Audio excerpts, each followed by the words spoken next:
welcome. My name is Rich, and this is a laid-back Let's Play of Kingdoms of Amalur: Reckoning. I still haven't quite gotten used to saying laid-back Let's Play in the whole lead-in. Probably need to practice it, to be honest. Today we are continuing. Unfortunately, I didn't play on Friday. I was quite ill and very sensitive to sound, and playing a game, an action game like this, whilst sound sensitive, sounds like a bad time to me. I have acquired, or on Wednesday last week, after the stream, I constructed some new gear, and so my character is looking a little bit more put together thematically. There's no bright green silver knight, and we will be continuing in the Midden, in Cluricon. So we are currently in the House of Sorrows, and we will go down into the Midden proper.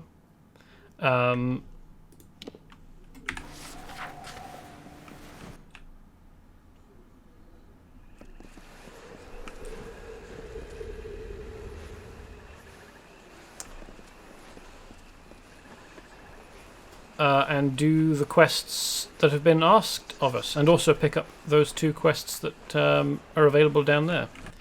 So we have a bunch of things to do. We need to cremate the newly dead, so that the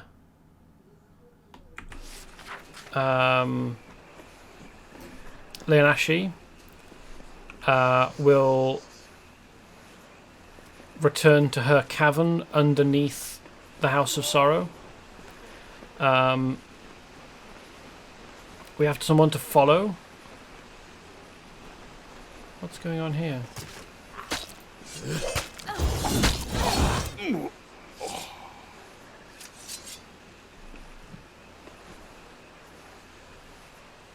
Gilman Johns. What was that? And so another mortal approaches, even as this one's blood has yet to dry. But my desire to extinguish mortal life has yet to be satiated. Come, you seem a warrior. Why not fight me? Do I have to? I'm afraid I cannot grant you the courtesy of fighting at your leisure. The Midden demands your blood. Prepare yourself. Well, it will get yours instead. Enough of this farce. I have fought more than enough mortals on your terms, on your ground. Let us see if you are as powerful in my domain. We will finish this fight in my hollow, Tyne Hill. The magics of the Midden run strong in that place. I will be unbeatable! So you're worried about being beaten, and then you run away. You did it! What no one else has done. You actually bested that monster. It is much to ask, but none in our camp have been able to stand against him. You must answer his challenge. Fight him again. Kill him, for the sake of our mission. What is your mission? We weren't very many, but we were sent by the Alpha Command, ostensibly to make sure the Tuatha didn't have any positions out here. But there was another purpose. We were to try and find a way to give the bodies of our men a proper burial.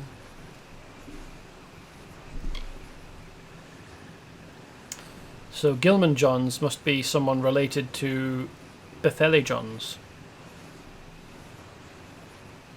The guy who was killed just as we were approaching. I suppose I'm the only one that still holds rank around here anymore. Ah, brother. My brother Gilman was leading us, but... Yeah. I hate that damn thing. The Tuatha are using it to lord our own dead over us. I aim to do something about it. He's a Winter Fae. We do not know his name. He comes and butchers one of us, and makes the rest watch. Calls it justice. We don't know why.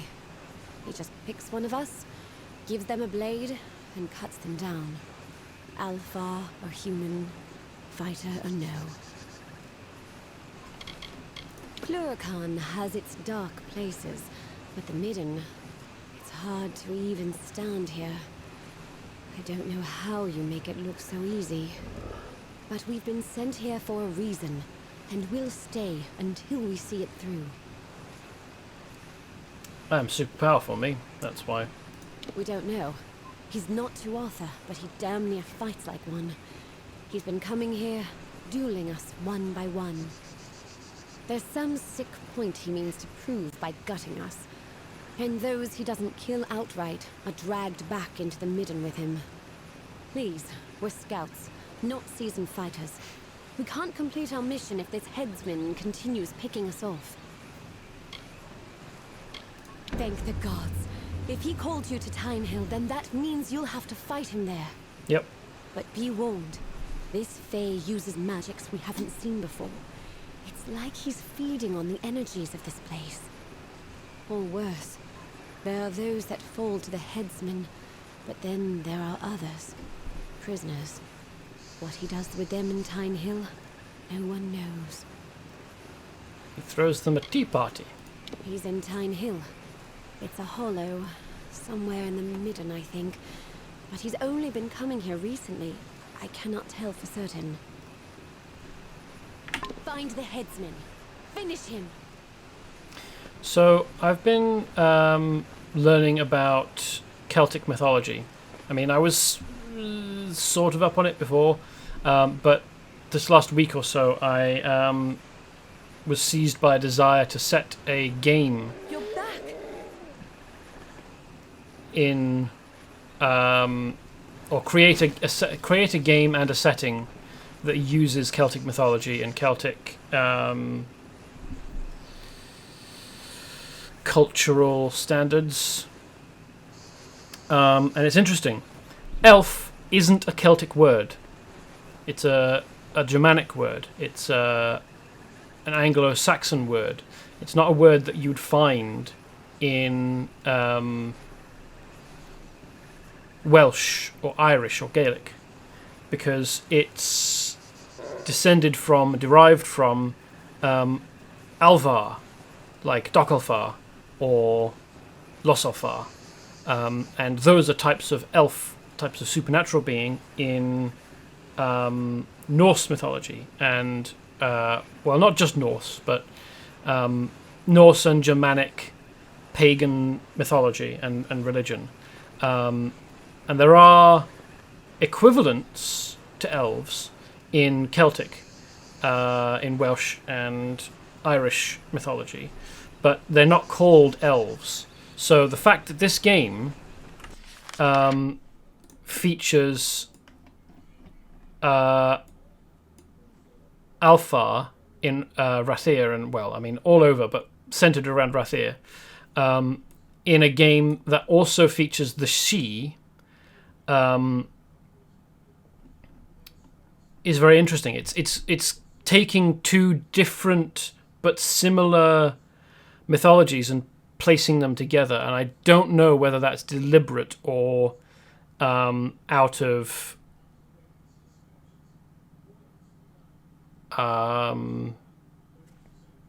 assumption, mistake.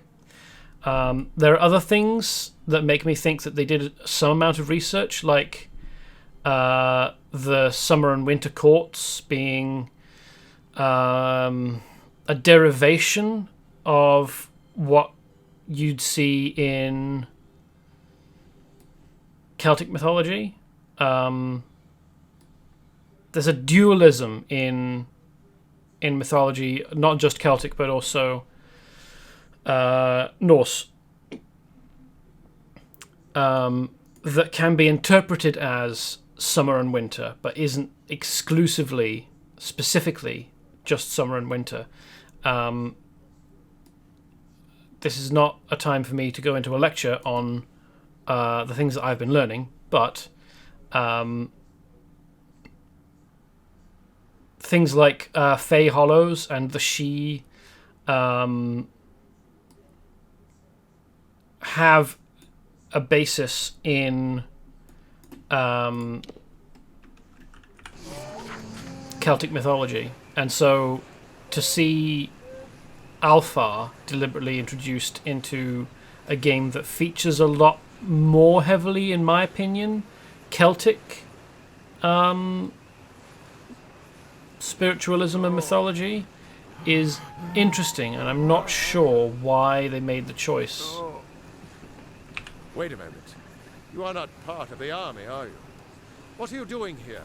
No matter. We are injured here and need someone fit enough to venture into the Midden to recover some important reconnaissance. Somewhere in this mess of bodies is the corpse of my former scout, Venus. He was carrying the information when the Tuatha caught him. We have a special assignment: to undo the damage to morale here, and to give these bodies a proper burial. The thing is not cursed, but it is eerie seeing it looming over us the way it does. I cannot wait to get out from under its shadow. This place is foul. The Fae act as though it was once a place of great significance, but all this death. Is this truly what they marvel? Even if you knew what Venris looked like, it would not make finding him amongst all these bodies any easier. The wolf knows Venris's scent. He can track it through the Midden and lead you directly to the body. Ah, okay, fair enough. Very well. I'll release the wolf now. Follow him and make sure nothing happens to him before he finds Venris. Without him, we have no means of singling Venris's body out from all of the others. I wonder whether this is going to introduce ambushes that weren't ordinarily there.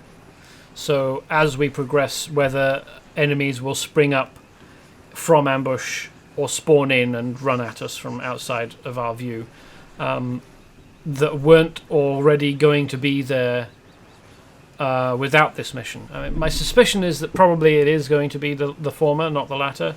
That it will spawn in new enemies rather than it just being a case of, oh, these enemies were always going to be there. So even if I had cleared the map before talking to this guy about his quest, I suspect it probably still would have spawned in things to deal with, things for us to deal with on behalf of this wolf.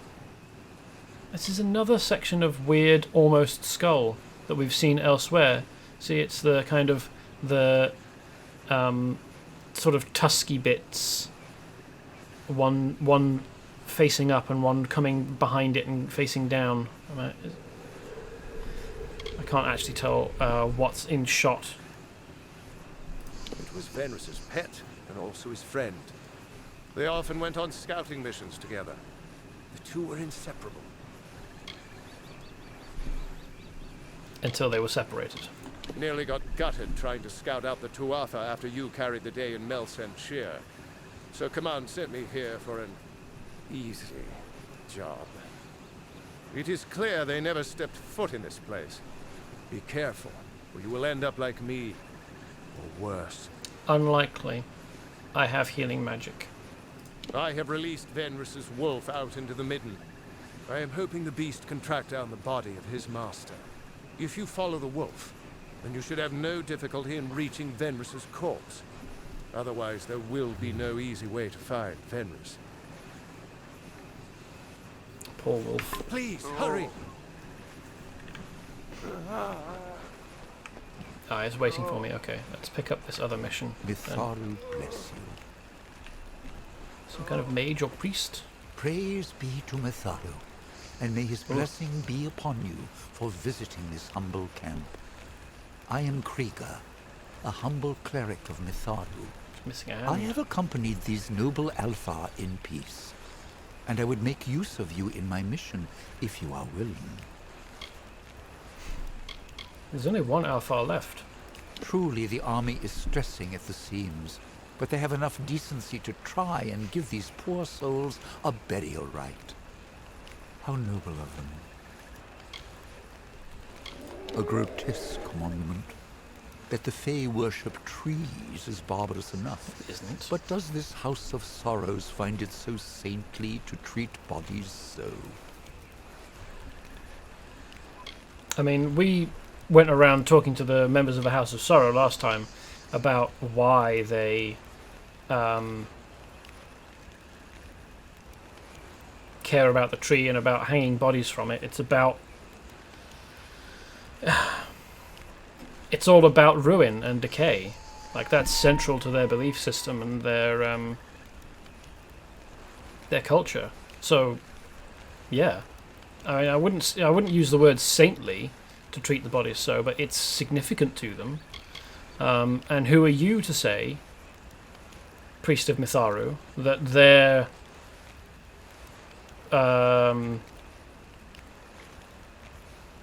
practices are barbarous? I mean, Mitharu and the other Losselfar or Alfar religions are obviously supposed to be stand-ins for Christianity, and I have opinions about Christianity. I'm a humble servant of Mitharu.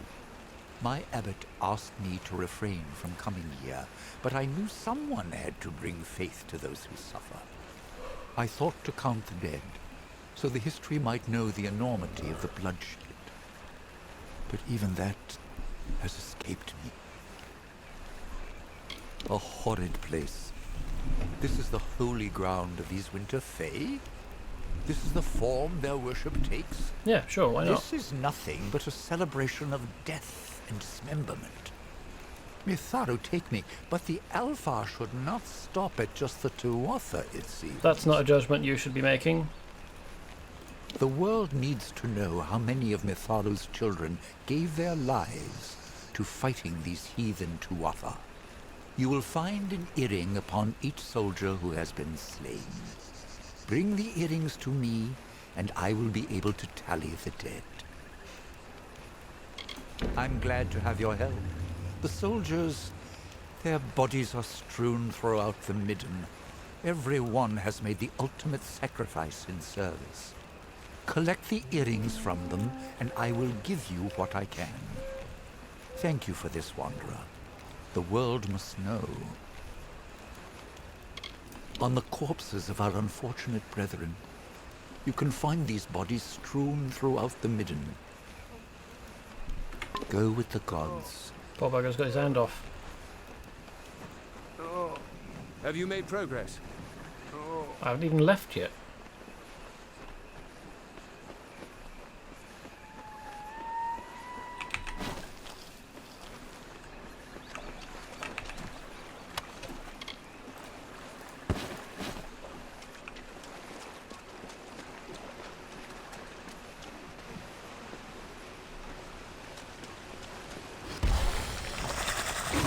It's a Craddock. Hi, Craddock.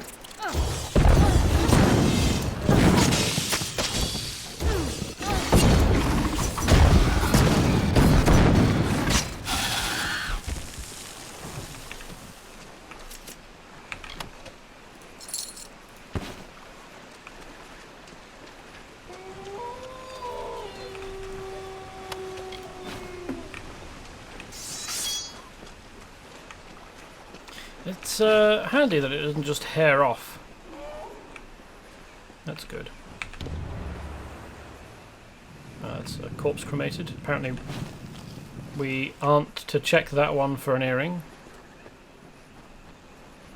I was wondering how the two quests that we have for destroying bodies and getting things off of bodies would interplay, and it seems like they are separate in that the bodies you need to interact with to get earrings are different from the bodies you need to interact with to burn. Hold on, is that... No, it's just bones. It's not like remains that I need to collect so that they can be put to rest or anything.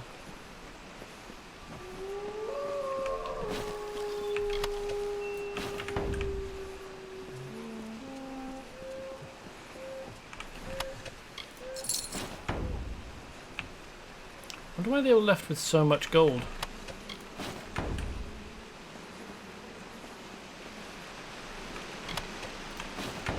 Am I going to have to run around the whole place whilst this wolf finds his old master? Seems like it. And they sleep beneath the limbs, while we sing these mourning hymns, as the dead embrace the land in the earth's embalming hand.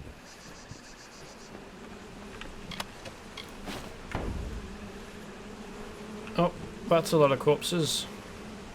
And there's even more here. Wow.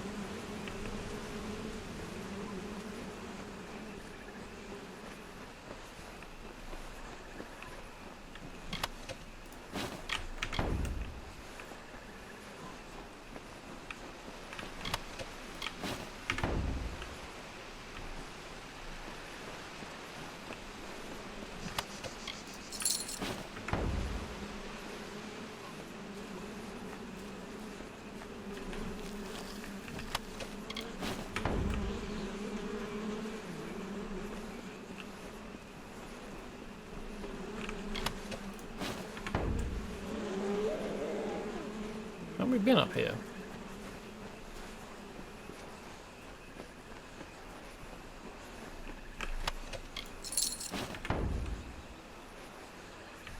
Might as well listen to this whilst we're here. Wooden gravestones standing tall by the sorrow's weary hall. Are the leaves now bearing fruit? Will the dead now follow suit? Of course, the one time that I choose to turn my back on the wolf and go in the opposite direction is the time that he finds a bunch of enemies that want to eat him, or at least kill him.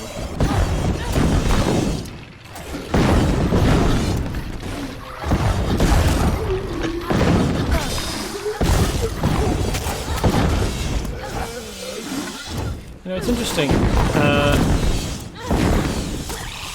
There are creatures called Lianashi in Irish Celtic mythology, but the spelling is different, and they're two separate words. So she is a reference to their type. They are the she, and Lian is a descriptor, very beautiful. So they are very beautiful elves. They are enchanting and beguiling, and we kind of see that with the Lianashi in this game, particularly in Ettenmere at Holmstead. There's the dude in Holmstead who gets enchanted by a Lianashi,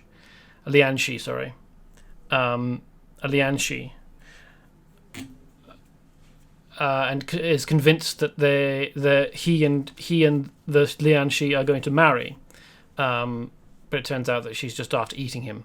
And I think in Haxie, in Split Rock Depths, is there some mention of the Lianshi there being beautiful, or is it just a woman turns into a Lianshi and then eats all the other cultists that were there who were worshipping some fey object? I don't know whether there was any reference to her being beautiful. But yeah, in stories, in myths, the main thing was that they were beautiful and had an undercurrent of tricksteriness and danger. Not that they were ugly creatures that bewitched people and then ate them. Are the Alfar nature's meat food the ravens meant to eat? Why do soldiers hang like tears? Why Tuatha covet fears?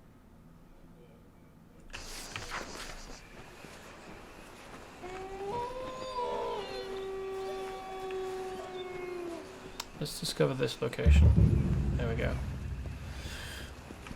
So we'll run in there once we've burnt all the fresh bodies. I guess that we don't need to worry about the... Oh, let's not introduce that as a thing that we need to deal with just yet. I guess we don't need to worry about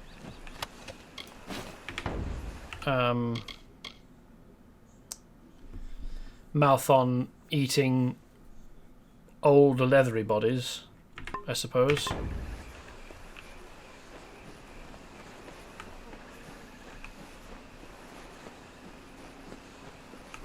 Is this the guy we're after? No. But that is one of the bodies we need to cremate. Okay.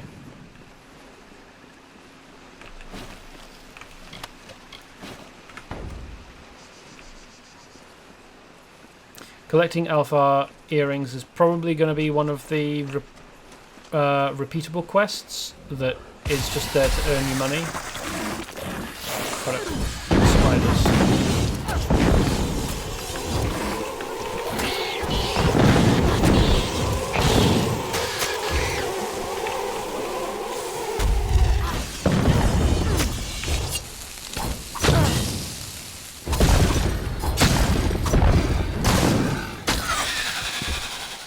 Go. Ooh, Fey Blades of Devouring. Chance to steal 15% chance to steal 20 health per hit. Nice. I've already got... I've got Prismere Fey Blade parts. I think that I prefer daggers because they don't break stealth. When you kill from stealth using daggers, you don't break stealth. Whereas you do with Fey Blades. I think I had a go at creating some... Yeah, basically I'm going to add them to junk. I think I had a go at making some Prismere Fey Blades, and they weren't quite as good as the daggers that I've got. What's back here? A hidden door. Hopefully the wolf will be fine on its own.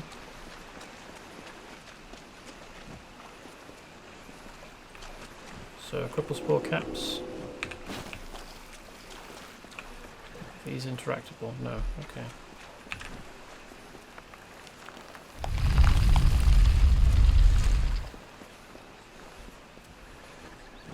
Oh. Comforting one another in death. And this person had the chest fall on them. Presumably. I'm just going to use a Prismere pick, I think. I mean, I do have a bunch of picks, but I don't want to just waste them. Bow of Denargal. Interesting. Let's see what this looks like.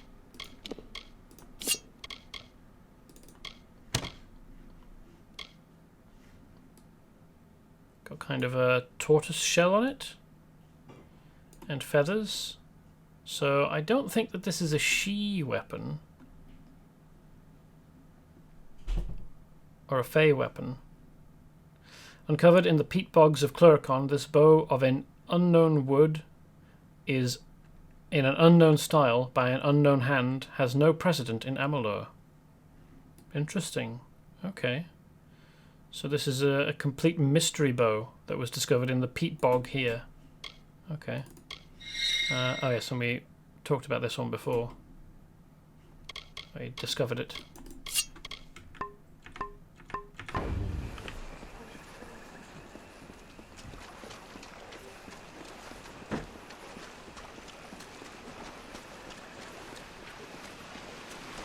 So I said before that I wasn't going to lecture about the difference between about the things that I'd learned about the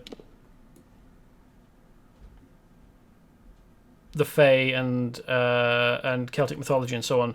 But it occurred to me, whilst we were talking to people at the camp here somewhere that's not marked as a location I can fast travel to, that actually that's kind of one of the things that I set out to do during my Let's Play, is to talk about the story, and where I think that they drew inspiration. So there are fewer things better to talk about than the things I've been learning about Celtic mythology. And so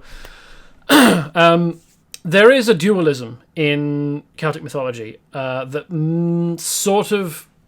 is obviously where they drew Summer and Winter Court inspiration from. And also there's a modern interpretation of Celtic mythology that involves summer and winter. But actually, the things I've been reading and learning about, it's not the Firbolg. Who is it?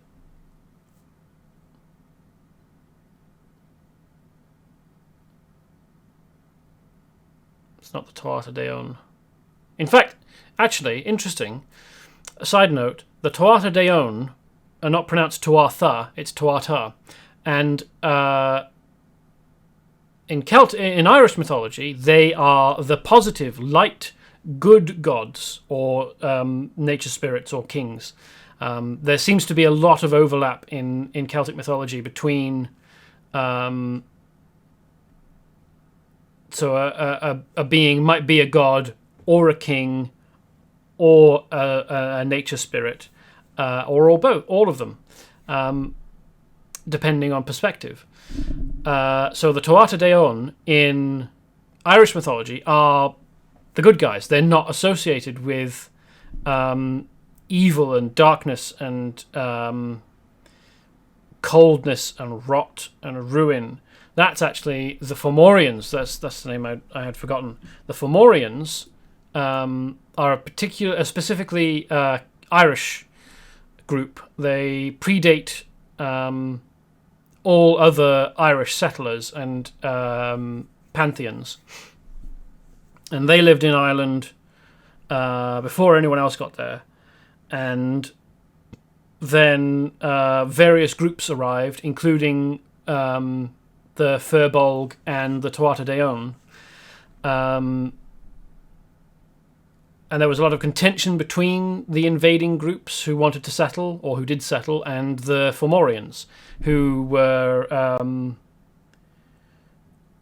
denizens of the underneath, of the underworld, below the earth, and also below the sea. And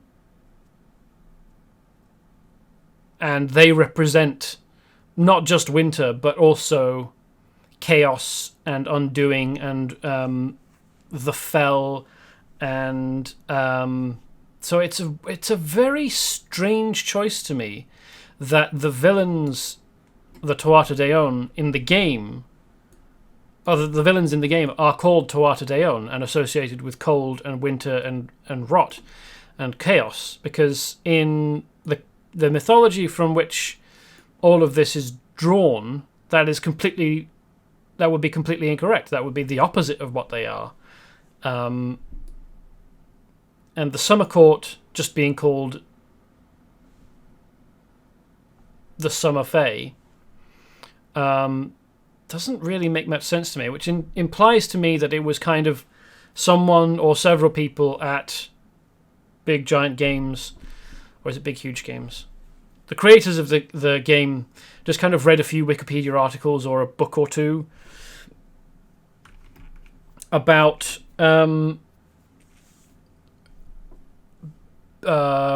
factions in Celtic mythology and went, okay, that's a name in Celtic mythology, we're going to use that, and then we're going to apply it to a group that doesn't necessarily have anything to do with what the name actually used to be applied to. And I just want to talk about the she as well here. So the she, or she, just she, is a middle or a later Irish word, and it descended from seethe, and it's thought that seethe is the origin of the word seat, as in seat of power or abode, and the she or seethe is kind of a place or a transitional space, more than it is a people in Irish mythology. So burial mounds, passage burial mounds, or fey mounds would be called she or seethe because they are the seat of, or the transition point to the seat of power for Teotihuacan or Firbolg or Fomorian. Calling a people the she isn't really accurate, or it's too broad and general, because the three that I mentioned, the Firbolg, the Teotihuacan, and the Fomorians, are very different groups. And so, I mean, there's the Fey Hollows, which seem to be like someone read a paragraph about burial mounds and the fact that they're associated with the Fey world, and went, okay, we're going to take burial mounds but turn them into like living tree shapes that are actually physically in the world. I think it's unclear whether Fey Hollows like these are actually supposed to be physical locations in the world, because the thing about Celtic otherworlds and the she in Irish Celtic mythology and Alvan in Welsh Celtic mythology is that they are not underworlds, or not exclusively underworlds. They are associated with and include an underworld or underworlds, like afterlives, but the word in Welsh Celtic mythology, Anovan, is a combination of an and dofin, which an is an intensifier and dofin just means the world. So Anovan is like the world, but more so, and kind of exists alongside the material mortal world, and just going into a she or through a fairy ring transitions you over, but you haven't. So you're not in the mortal world anymore, but you're kind of in a place that overlays it, and exists alongside. It's like the world, but deeper. So whether Fey Hollows are supposed to be physically present in the Feylands, Plains of Erythel, Dalentarth, Datir, or whether they, in going into a Fey Hollow, you transition into a magic pseudo world, a pocket dimension, is unclear to me, and I suspect that they're supposed to be physical locations, because the real thing that I have a problem with, one of the things that I have a problem with in modern fantasy, is literalism. Things have to be literally, physically in a place. There's no kind of ethereal, ephemeral nature or liminal transitions. But I think I've spoken about that for long enough for now. But just to be going forwards, my understanding is that calling the evil Fae, who are all about winter and chaos and ruin and rot, the Tuatha Deon, was the wrong choice, because they don't represent that in any of the source mythology. And in fact, the people at Issa should have been called the Tuatha Deon.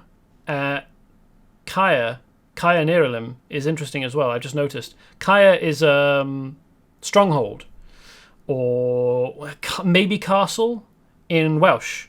So there are several different Kaya and that's how you would pronounce that, Caer in Welsh, Kaya, rather than Caer as it appears. is stronghold, or specifically castle, but maybe sort of a realm, like a pocket realm,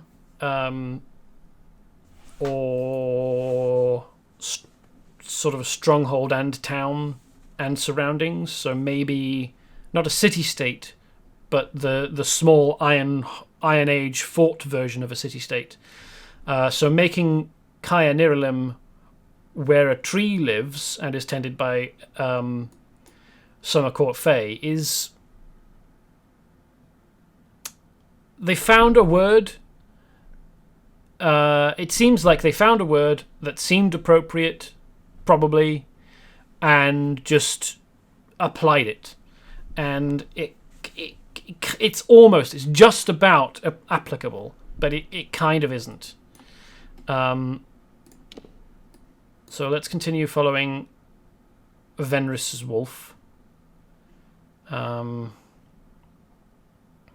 probably going to end up here somewhere and need to jump down from here once we're done, because it looks like that's the only way down other than going back.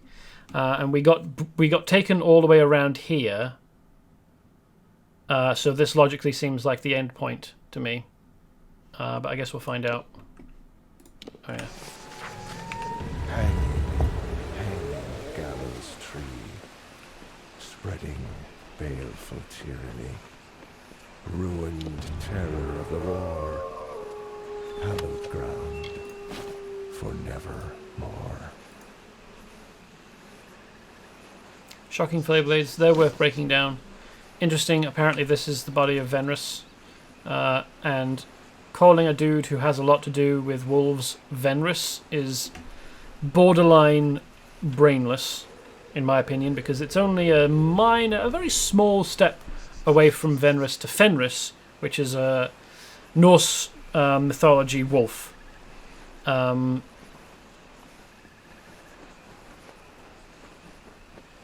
in fact, in Welsh, V and F are almost interchangeable. Oh, that's Vernis. So, okay.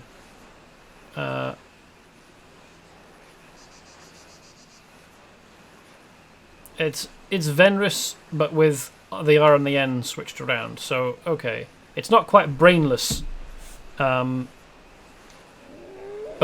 it's fairly obvious to me.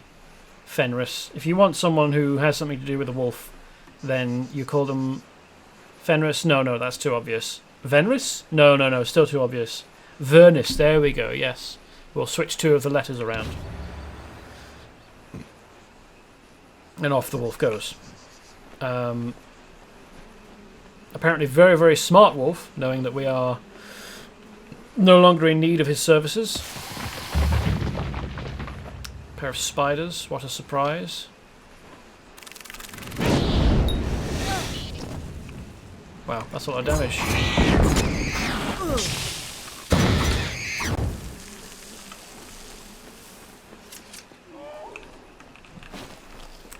So I will enter the Headsman's Hollow,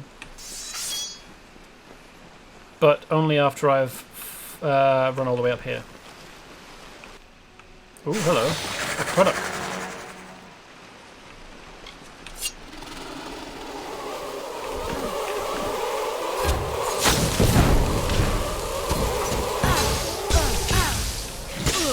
Those attacks are going to go through the Craddock, aren't they? As I found. Well, they did. And then I talked about it. I hate these...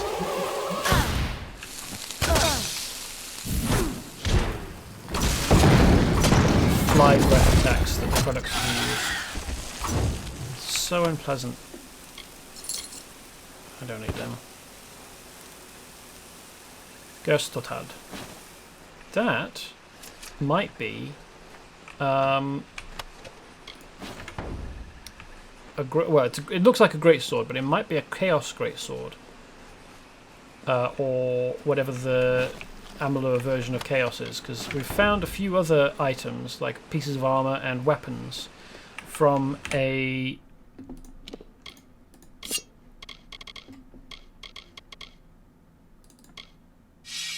Yeah, that's very chaos. Oh no, that's Jotun. Okay. Meaning doomed in the Jotun tongue, this sword was created for an elite Jotun mercenary guard captain. Exquisite craftsmanship keeps it light enough for smaller races.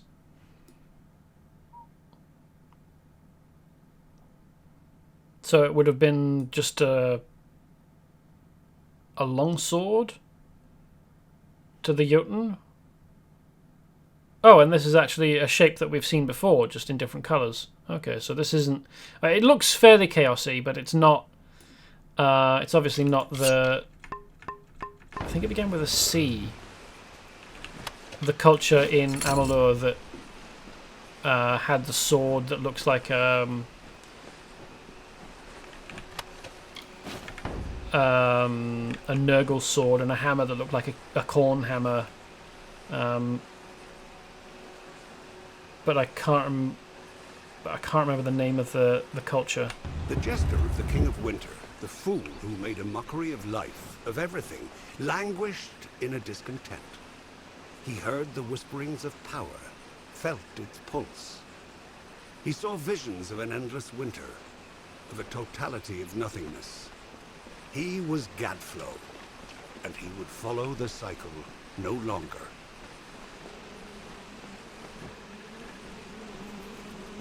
I've got a feeling that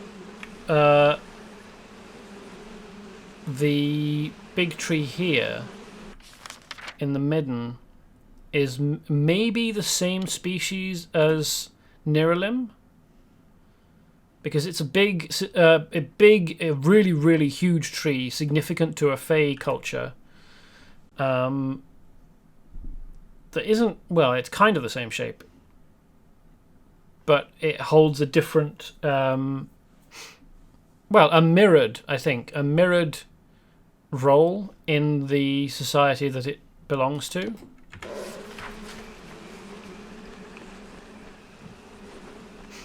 Yeah, we've got a mission in here. I might as well. I'm here. I have something to do here. Let's do it.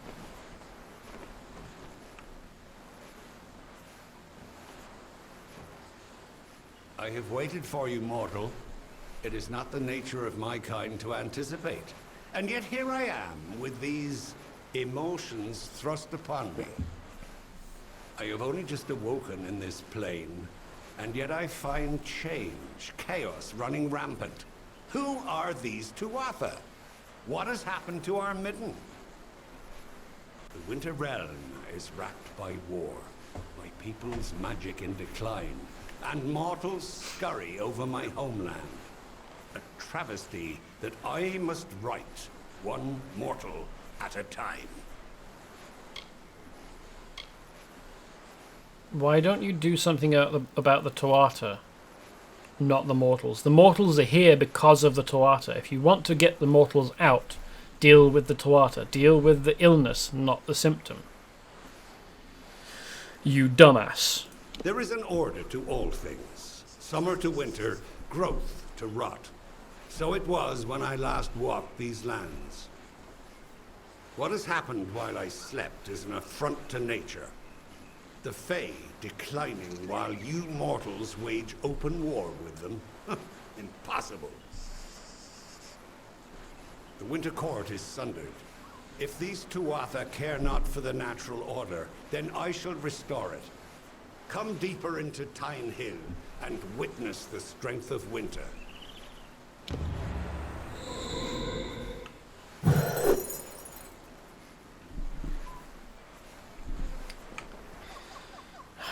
An idiot who refuses to change or acknowledge change.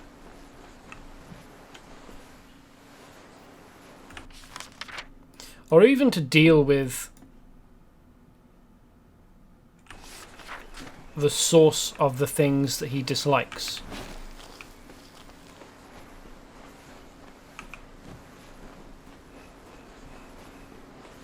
So, basically, an idiot conservative.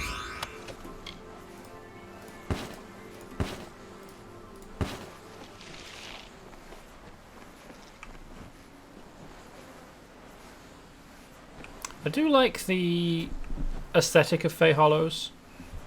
Very, very woody. This whole place seems as though it's been constructed out of roots.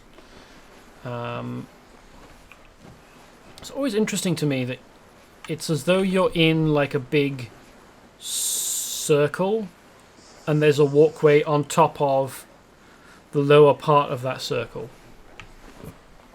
Hi, how's it going?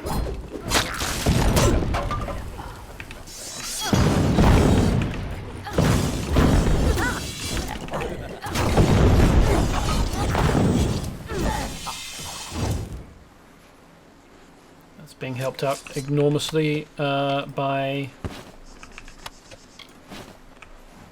the Berserker, is it Battle Fury spell that we're using? I think it's Battle Fury. Super huge boost to damage there. Very nice. Especially against numerous foes. Probably don't need to use it in the fight we're going to have against the headsman at the end. A part of me would like to be able to convince him to be reasonable, but my suspicion is that we won't even be given the option, and even if we try, he's going to persist in being abrasive and stupid.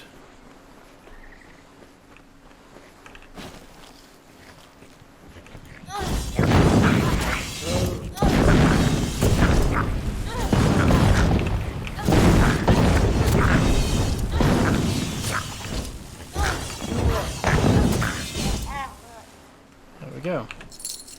Job's a good one. They are dealt with. Huh, interesting. There was a door here.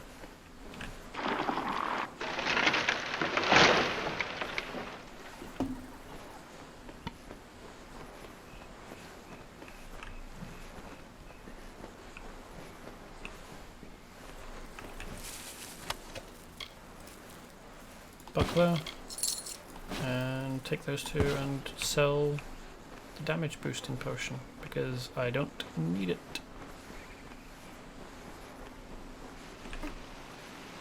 Is there anything back here? No? Okay.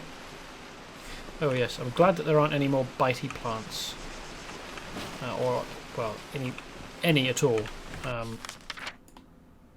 Looks like we'll be coming down here and then swimming along here and coming up this way to come out.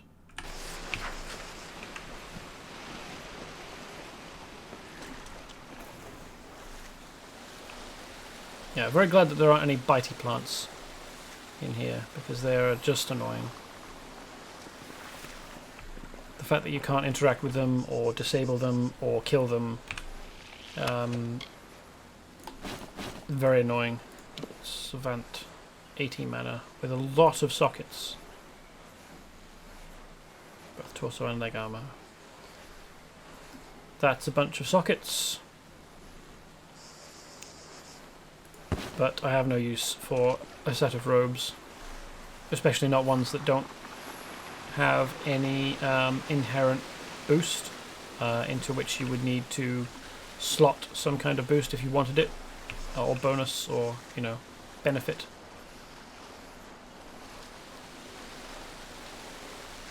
I do like the mist around the waterfall here that implies water particulate being thrown into the air by the falling water. That looks like you could swim that way, doesn't it? Well, there's a rock in the way here. But it feels like, if not for these glowing objects on the surface that don't have any corresponding thing below the surface, if not for these, you would be able to get by there and get around. And quite why your character can't dive except in instances where there's a dive marker. I'm not quite sure. I mean, obviously it's to cut down on the complexity, but I can't think of an in-universe explanation. Oops. all I've got is a Doyleist explanation, not a Weltonian one. Clearly your character is capable of diving and swimming, just that they don't. Amulet of Elixir is just going to be poison resistance, I think, so I don't care about that. Again, it's a real shame that they didn't get to... I think they probably intended to have jewellery crafting, because jewellery often has buffs that you see on other components and other pieces of gear. So it's a real shame that they never got to adding it,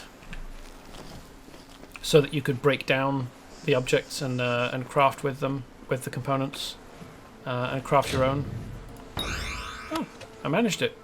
And some Prismir gauntlets, which I don't really care very much about.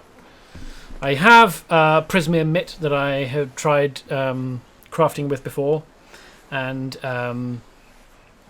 it failed to become equivalent.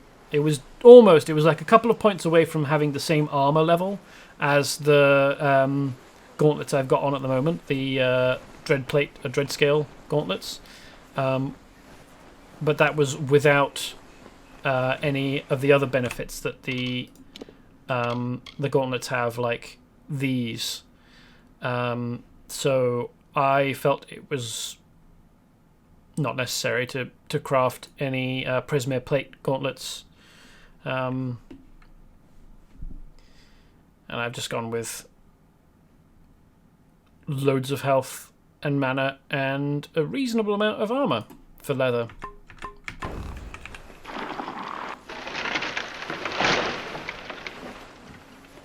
Looks like there are hostages here then. Cursed prisoners. Oh, we're not going to have to face the cursed prisoners, are we, and kill them? If I can dispel them, that would be great, if the game lets me.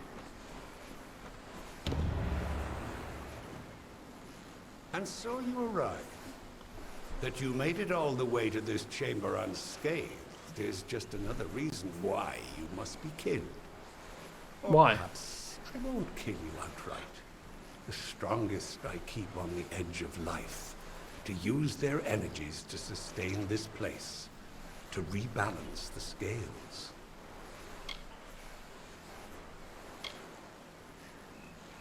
The world has changed, mortal.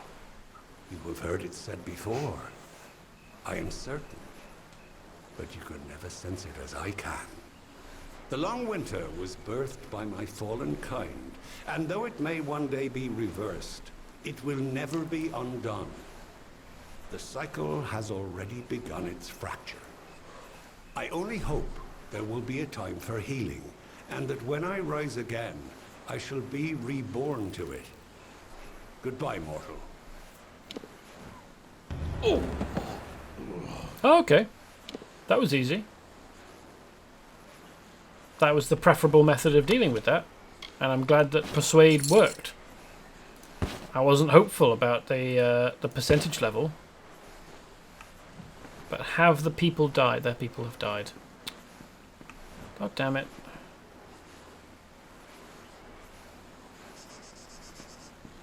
That wasn't what I wanted.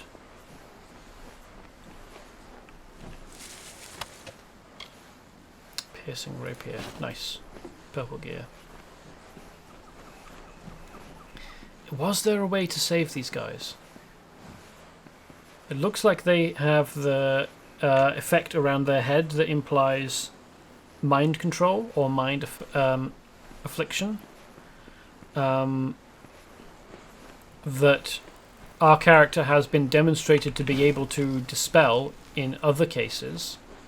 Perhaps not quite as strong as being right next to the dude who cast the mind affecting spell in his place of power, whilst he's drawing even more power from the people who are being affected. And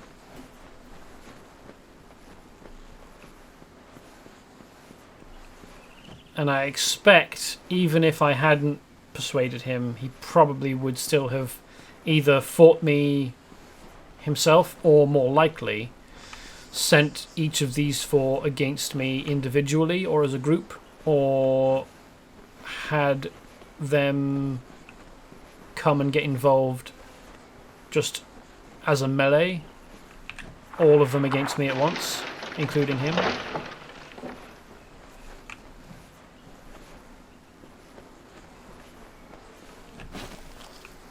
I don't know what the method of solving that would have been. Let me look that up on the wiki.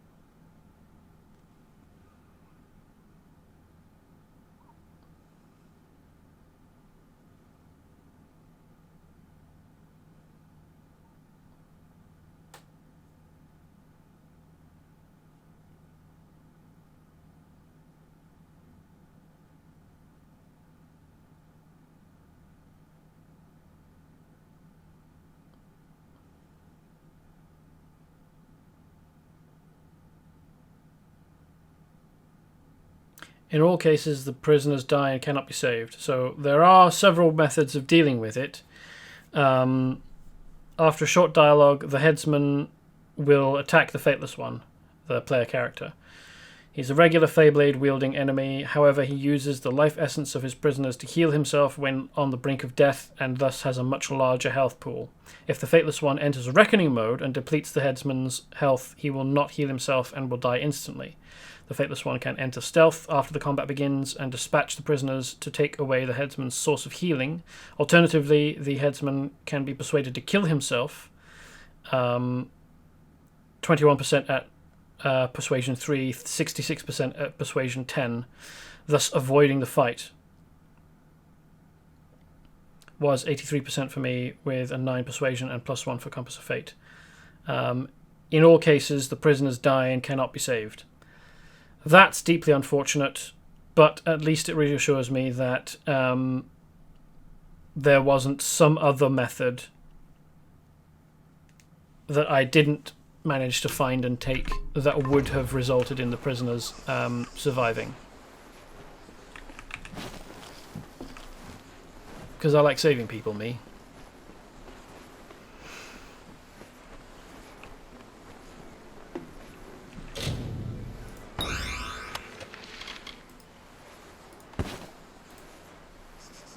Staff of the Precisionist. That probably means crit, doesn't it? Chance to critical hit with magic. Oh, okay. Damage with magic. Now, I don't really care about specifically critting with magic. If I'm going to crit, I just want it to be critical hit chance, not limited to one type. So let's add that to junk. Oh yes, there was also a weapon that we picked up, wasn't there? Piercing Rapier, which actually does look like a rapier, albeit kind of a transformery one.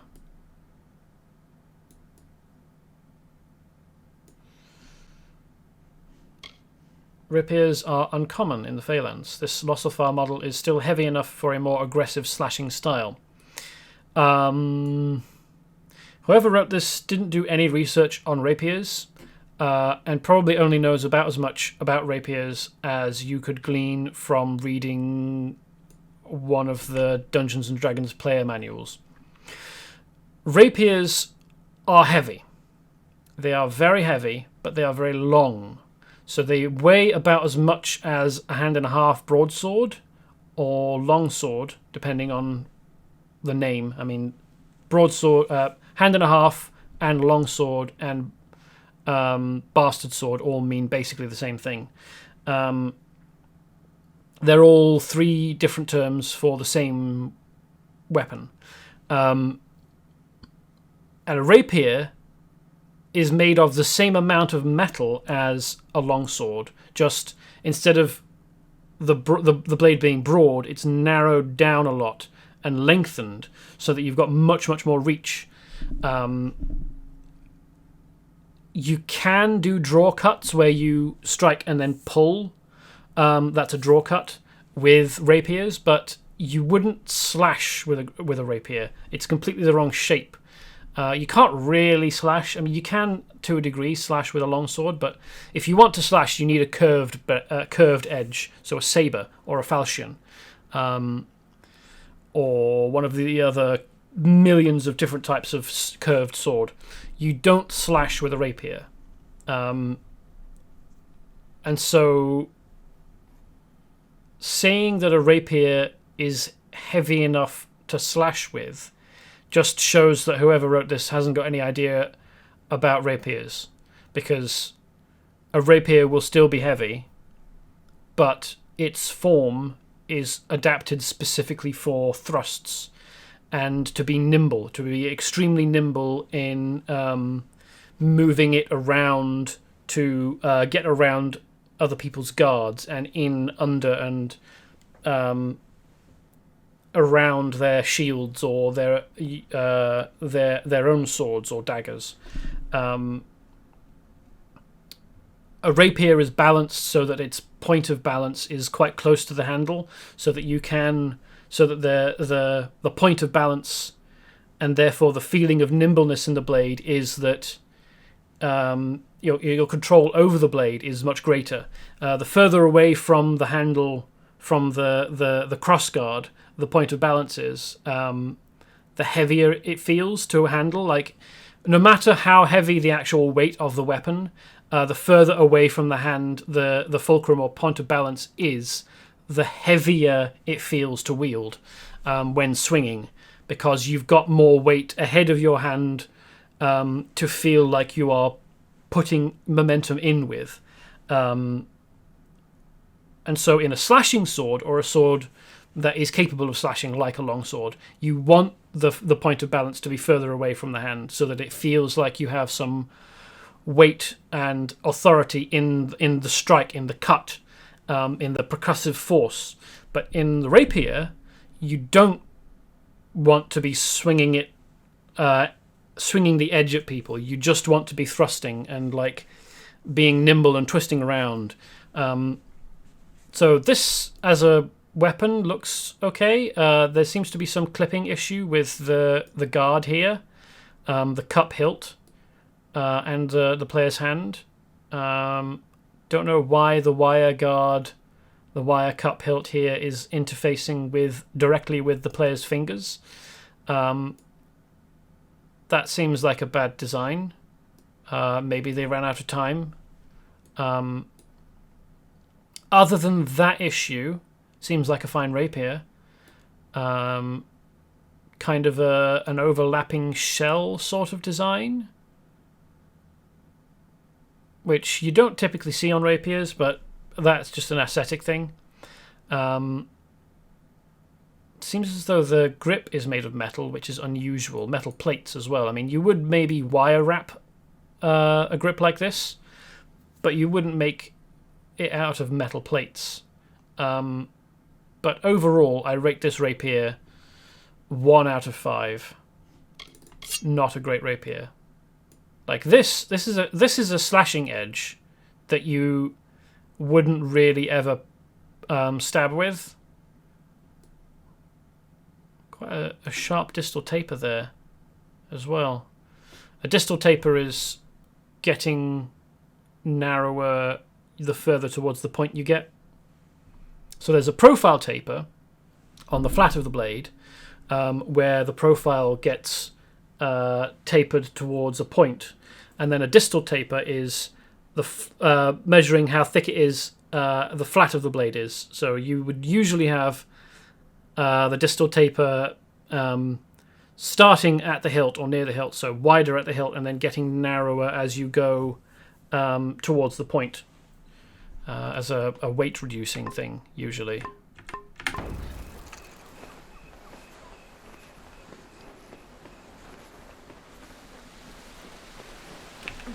So yeah, that rapier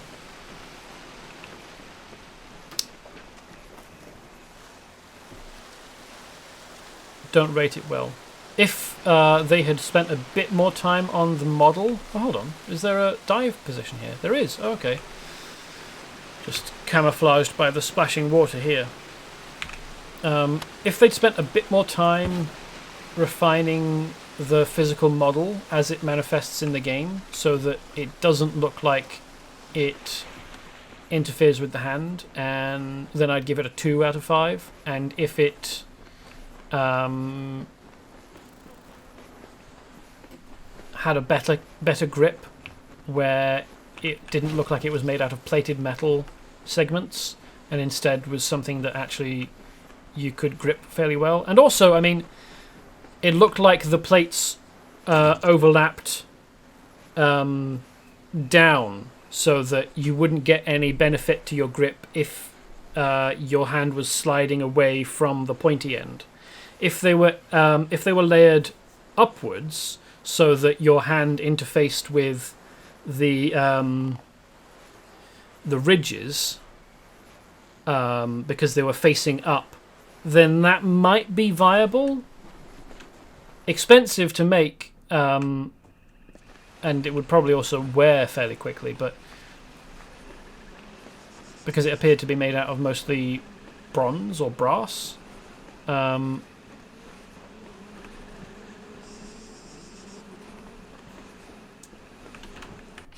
But we've got... Oh yeah, let's go and do that. And then fast travel to somewhere we can sell our stuff. Yeah, if they had adjusted the grip, I would give it a... and also adjusted the way that it is held in the character's hand, I would give it a 3 out of... Well, I might give it a 3 out of 5, but the fact that the description said anything about making it heavier to make it slash precludes it from ever getting a better score than simply okay.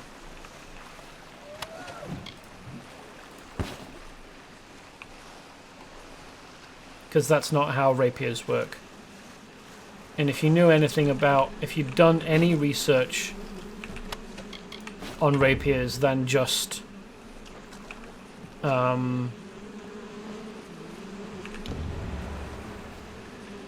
reading the D&D Player's Handbook and maybe doing a bit of fencing when you were in college, then yeah, you'd know that's not how rapiers work. Where do we want to go? We do want to place some items in our stash, so we'll go to Canarok. And we may also, whilst we're here, may as well just run over to the inn to sell the junk.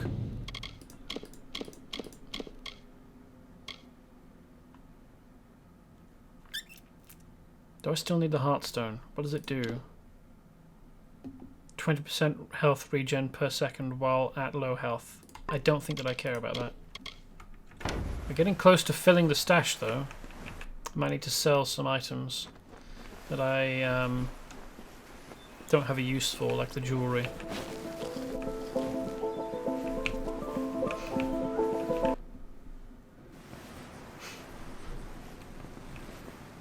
Oh, that's interesting. Apparently the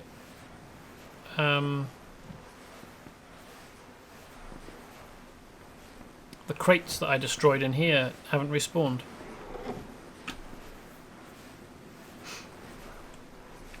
It's a bit weird that they all still are sleeping in here when it should be safe for them to go back to their homes. Also not clear on why then none of them are sleeping in the beds. We've still a long ways ahead of us. Now, what is it that I There we go. can do for you? Beware the forest. Beware the Jub bird, and shun the frumious Bandersnatch. Bandersnatch? Brandersnatch. I forget. I think it's Brandersnatch.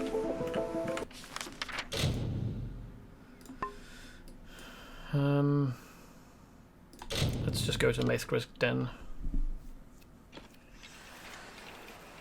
So there is something interesting about rapiers and fencing that I want to mention, in that the first weapon you will usually get trained in fencing is the foil, which actually, despite its surface level similarity to a rapier, is not actually supposed to represent a rapier for training. That's an épée. An épée in fencing is supposed to represent a rapier. And what a foil is supposed to represent is a Victorian court sword, so a very short, very, very light, narrow thrusting weapon. So despite the fact that foils look kind of like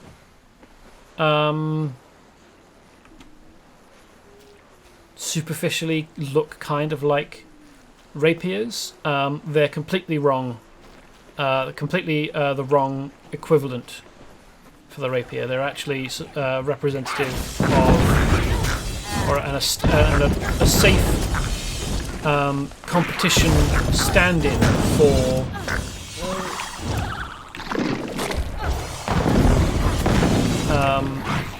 court swords.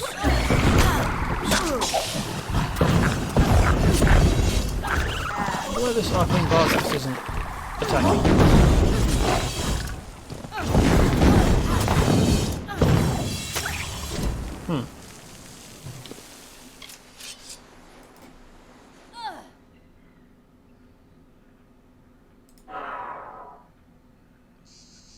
Wonder why that effect had disappeared, despite the fact that the game was still... I definitely wasn't earning any Battle Frenzy bonuses for killing all of those. And yet the game had still reduced my mana by the amount necessary for me to keep the spell maintained. Now it's back on.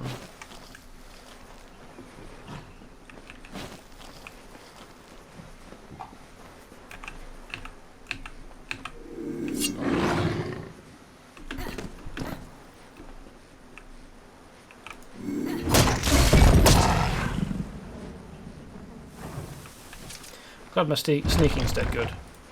That shouldn't have worked. What's Sidon's totem?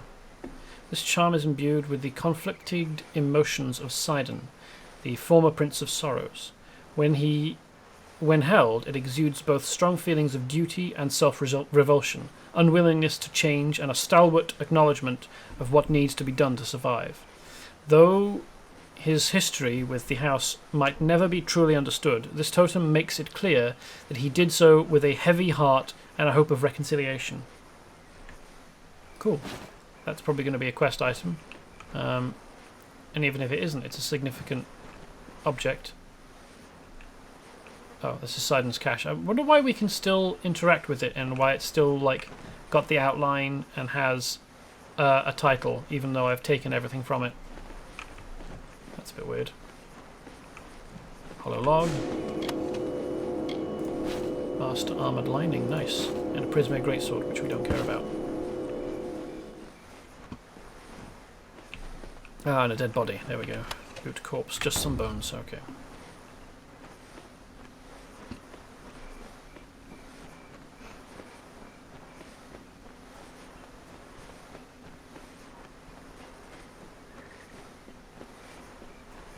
And this is a dead end. That looks like a door.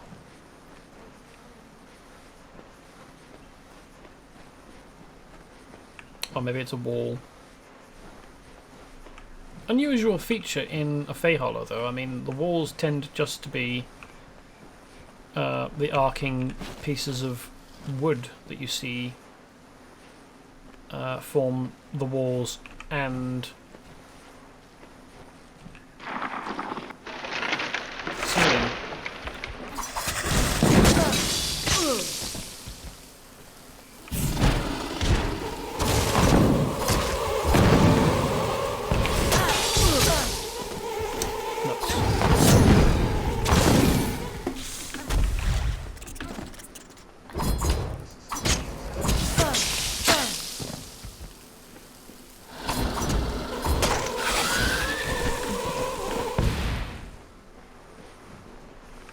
Lovely.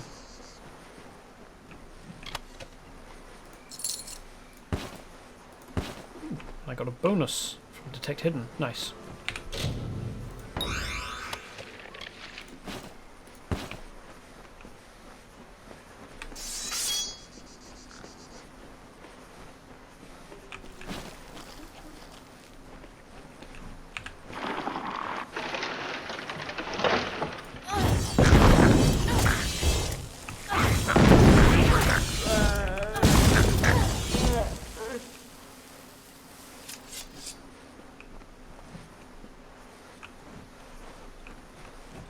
Corpse, just some bones though.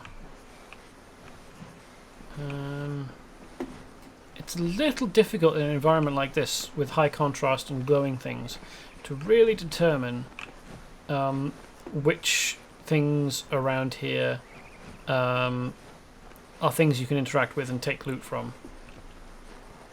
But, oh well.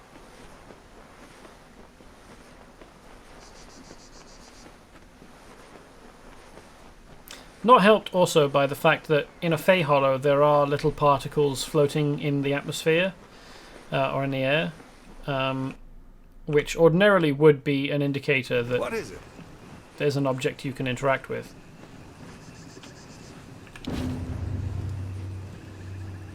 I have felt the energies of Mithra fade to Ashara, mortal. I am glad that this business is concluded. At least the Midden will not be in danger of corruption any more than it already is. I thank you for your part in keeping it so. As payment, take this bauble. I discovered it on a body on one of your kind. May it be useful to you in your travels. Looked like an epic gem. Thanks for that. Dead useful.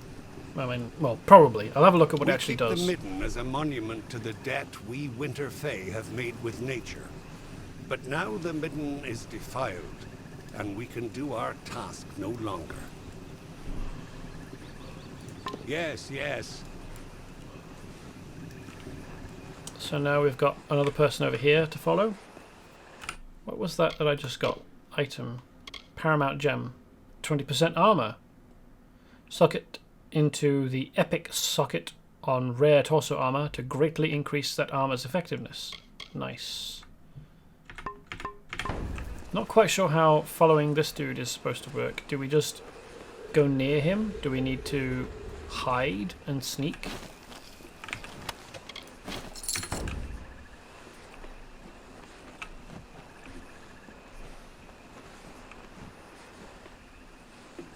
Oh no, she, Tybri.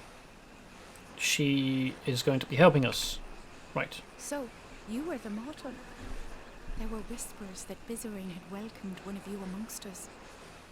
But to pick the siege breaker, I am awed. We met. We talked. I forget myself. Bizarine has made his wishes clear, and we must do as he asks. Are you ready to begin? Yes, but listen, we spoke inside the House of Sorrows before I picked up that quest from Bizarine. I am Tybri. I have only 2 centuries to my name. I was asked to join the house because of my abilities. Yeah, she's a delver. I can hear them. The sorrows in people. The essence of decay and ruin that precedes winter. I can even hear the sorrows faintly in you. Few delvers are left who can hear any sorrows at all, but never have any claim to hear them as much as I. Many believe me to be a liar, or an abomination. Yeah, that's the envious. Don't worry about them. The Midden was once a sacred place for the House of Sorrows, for all Winter Fae, where the bodies of the dead were left to decompose. Our bodies do not rot as mortal corpses do.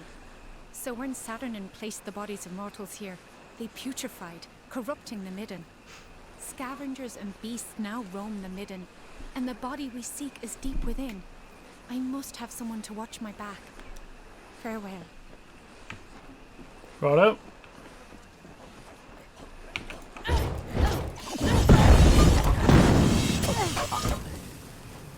Let's do the thing.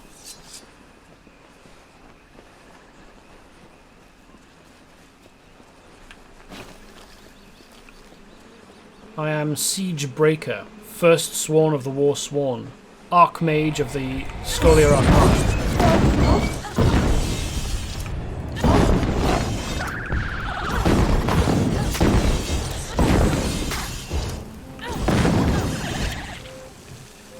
Yes? There is none on this world who is my equal.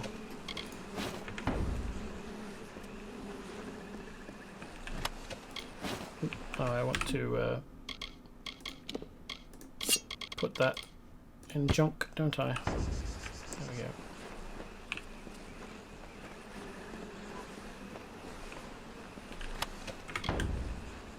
Problem here, of course, is that if I leave any item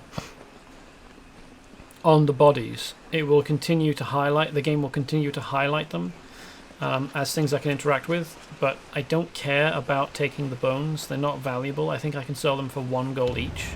The body is here. I must begin my work. But the magic is sure to draw the wild fae in the area.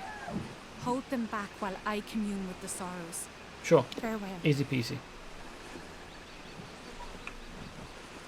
One might even venture to say, lemon squeezy.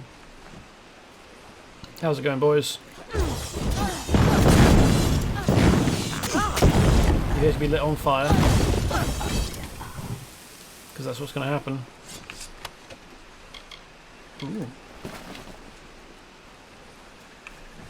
Pair of bar guests.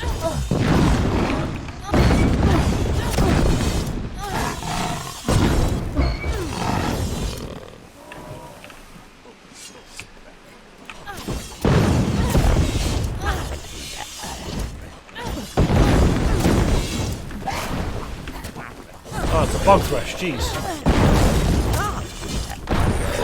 Ha, idiot.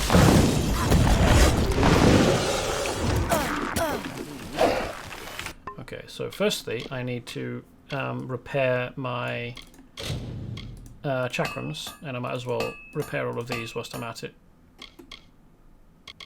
And secondly, the thing I've complained about, attacks not going uphill, played to my advantage there, because I was uphill from the bug thresh, and its attacks were just going straight into the hill instead of going up and hitting me. So bonds are there. Ouch. That is not going to be affected by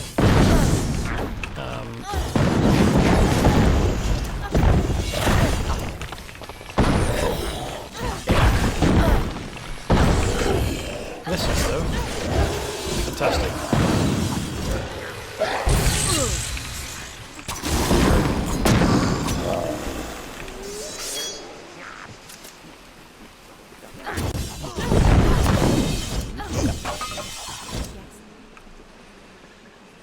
Oh, she's done. It is done. Cool. Cadoric's sorrows left a strong impression on the corpse.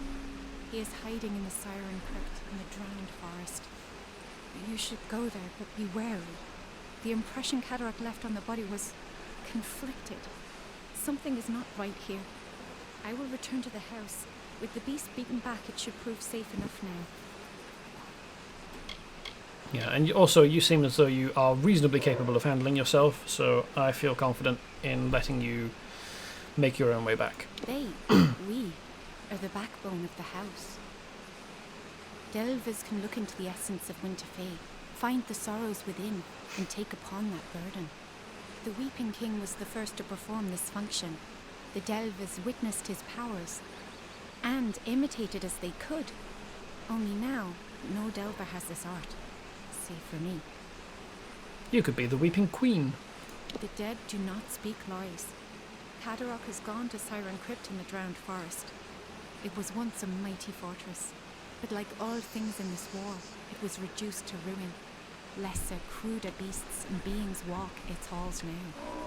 For Cadarok to hide there, it makes little sense. But from what the Sorrows told me, it seems as though he had nowhere else to go. Farewell.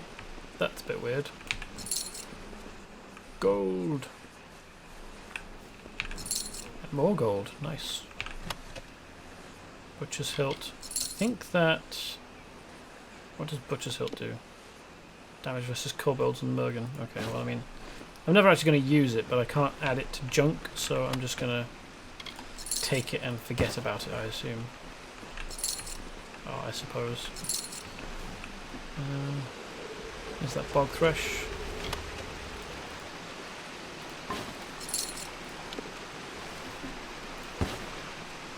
That, again, was attacking in a straight line and not hitting me because the attack was going straight rather than up. Ha ha ha.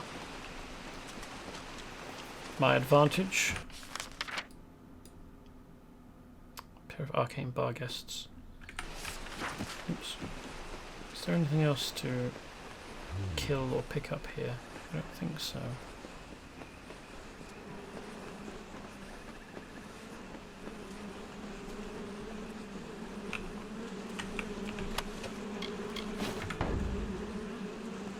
Still, as ever, mystified about what exactly this bone is supposed to be. Because, as I've talked about before, it's solid. There isn't any hinging part. It looks like it could be the side, the profile of a skull, including the jaw. But it doesn't. Yeah, as I said, it doesn't hinge.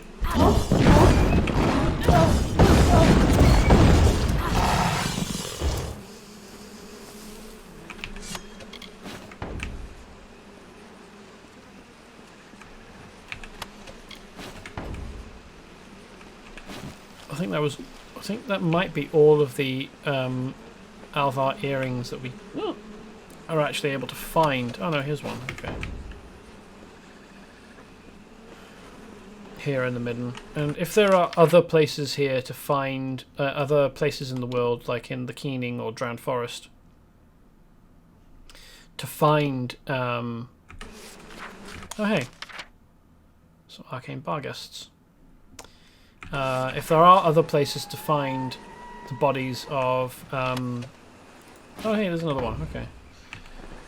Dead Alpha Army soldiers, I guess we'll continue to find earrings. Oh hey, there's some stuff over here to pick up that I didn't do because I was following a wolf.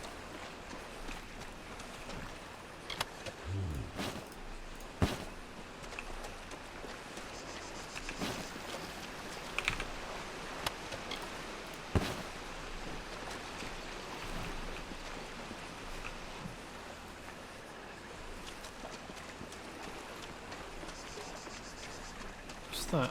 Oh, it's the shadow of a bird. Okay. I think.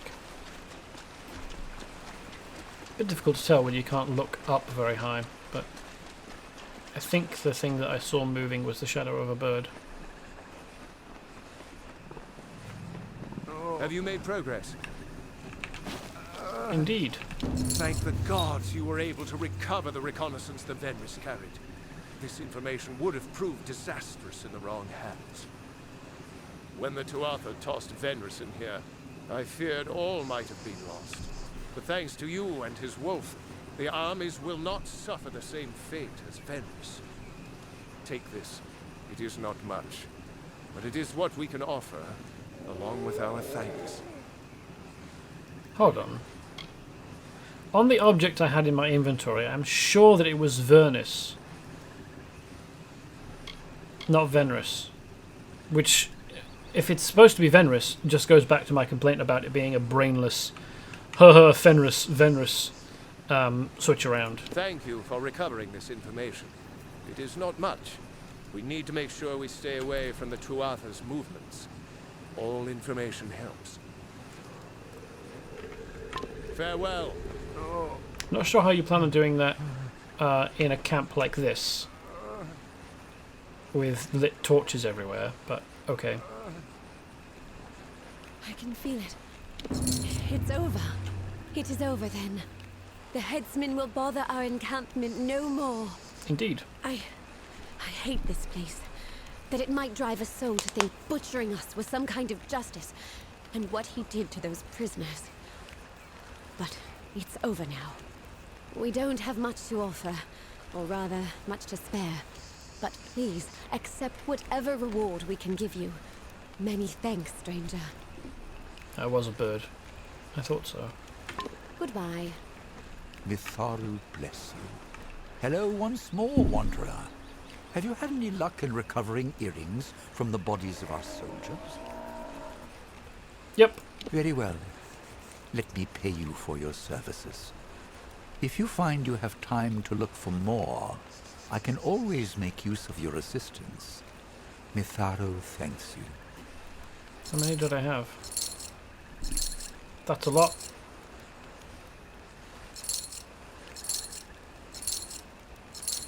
$1,250 each. It's not giving me. Maybe it'll say removed X number of earrings. 32. I'd found 32 of them. Wow. Okay. 1,200 times 32. Go with the gods.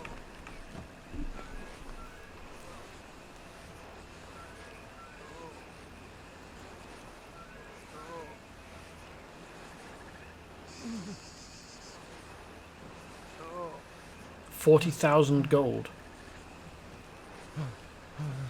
That's quite a lot. Yeah, that's an ongoing quest. So presumably, I'm expected to be able to find. How is he? Mitharu bless you. Is he rubbing? He's doing the animation for rubbing his hands together, but he's only got one hand.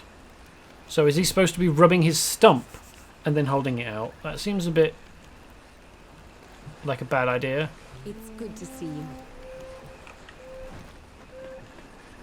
They obviously didn't think that one through, did they? Anyway, so we're going to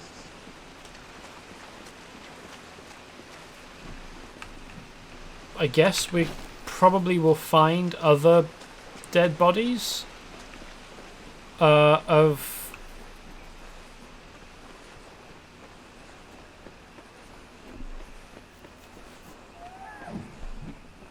the Alpha army, unless that was it. The 32 there were it, and we were maybe supposed to spend more time here than we actually are going to end up doing.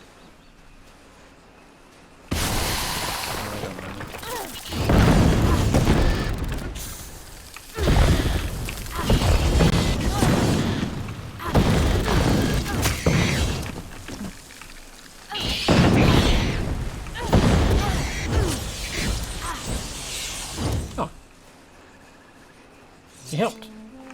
Thanks, dude. I mean, it didn't seem like it hit any of them, but... Nice. Have all of them.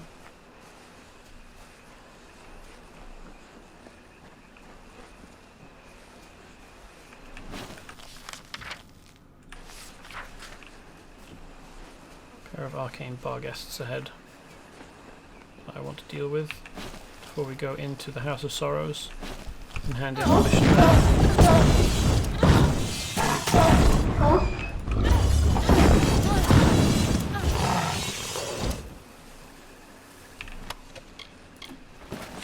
I'll have all of them.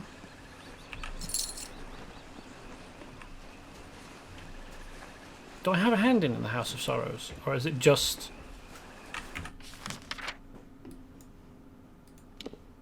go to the Sioran Crypt? Yeah, I guess I'll have a go and Visit the House of Sorrow. Find out.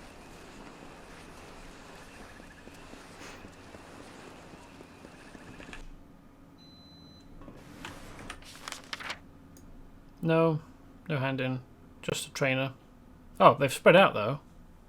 First time I was in here, they were all arranged in this room, but they've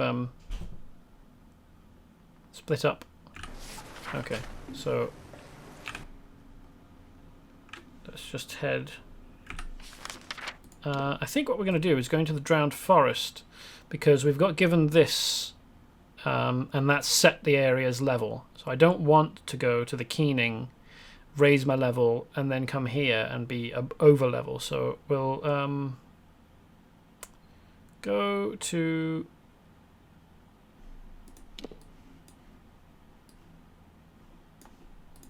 because clicking on this will take us into Miltonshire. So let's go to Seven Widow Mine, and then I won't have to leave and go through a loading screen.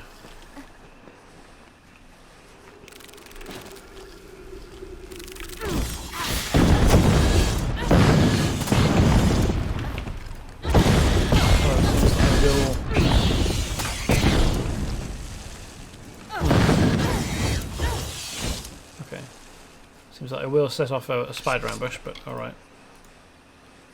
Dispelling boost. I don't think I care about having a dispelling boost, even if it is a master one.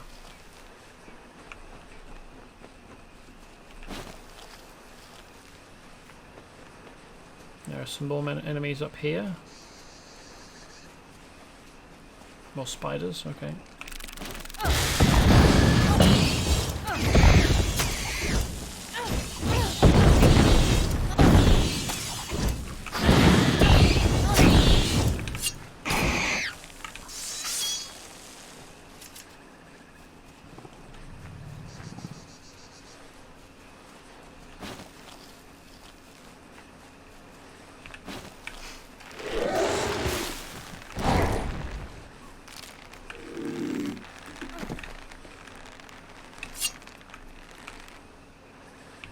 Good, it's facing away from me.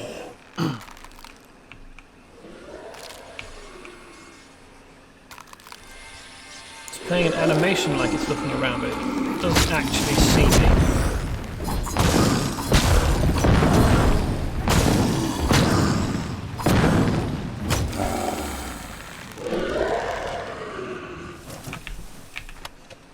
Ooh. Didn't realise that could drop Ishara's song. Nice. Is that a random drop, or was I supposed to get that from...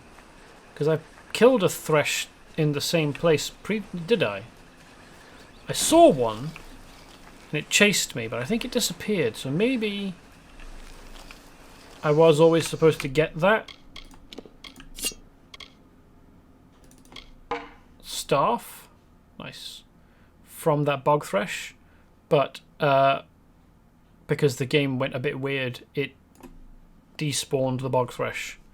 Lavish inlays and ornaments matched with deadly, masterful sorceries are characteristic of magecraft from Ciara Sidanus Empire. It's probably Kiara, actually, isn't it? Ciara Sidanus was the enemy that we defeated at the end of the Scholia Arcana quest chain. She was a sorcerer queen, or sorceress queen of Rathir Evil Empire, or an Alpha Evil Empire, who was defeated by the founder, the founders of the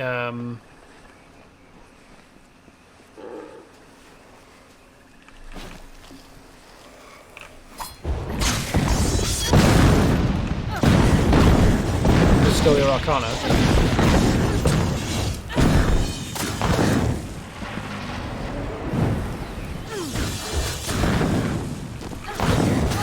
Nice. I actually had the time to get that attack off there.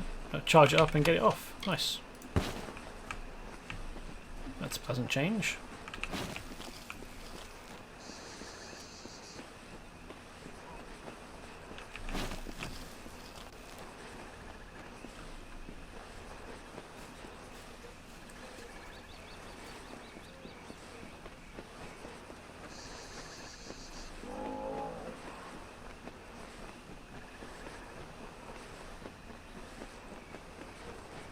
Seems like this furrow dug through the earth may have been the course, the route that the Balor crawled, because there's evidence of broken trees up there.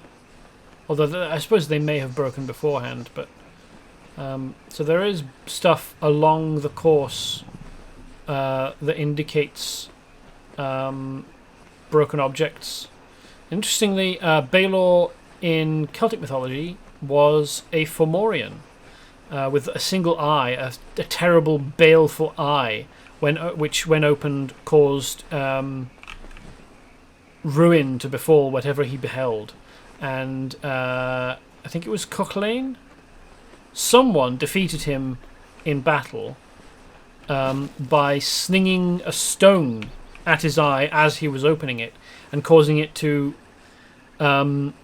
fly into the back of his head and cause chaos for his army because it was looking out the back of his head at them.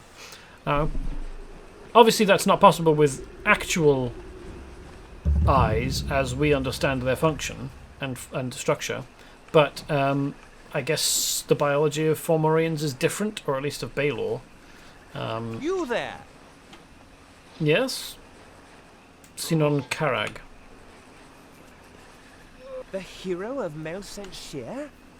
I did not expect to find you in this damned swamp. We couldn't have picked a worse time to travel in the drowned forest.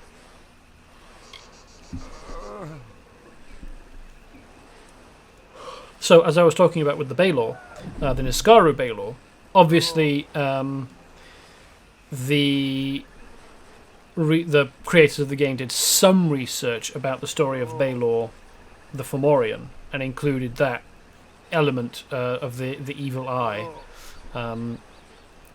Although in the game, of course, he's some kind of huge slug centaur creature that needs an aid to open his eye tactically. He's not in control of opening his eye himself, as Balor of the Fomorians was. We've heard the voices, so we know it's there, and not far.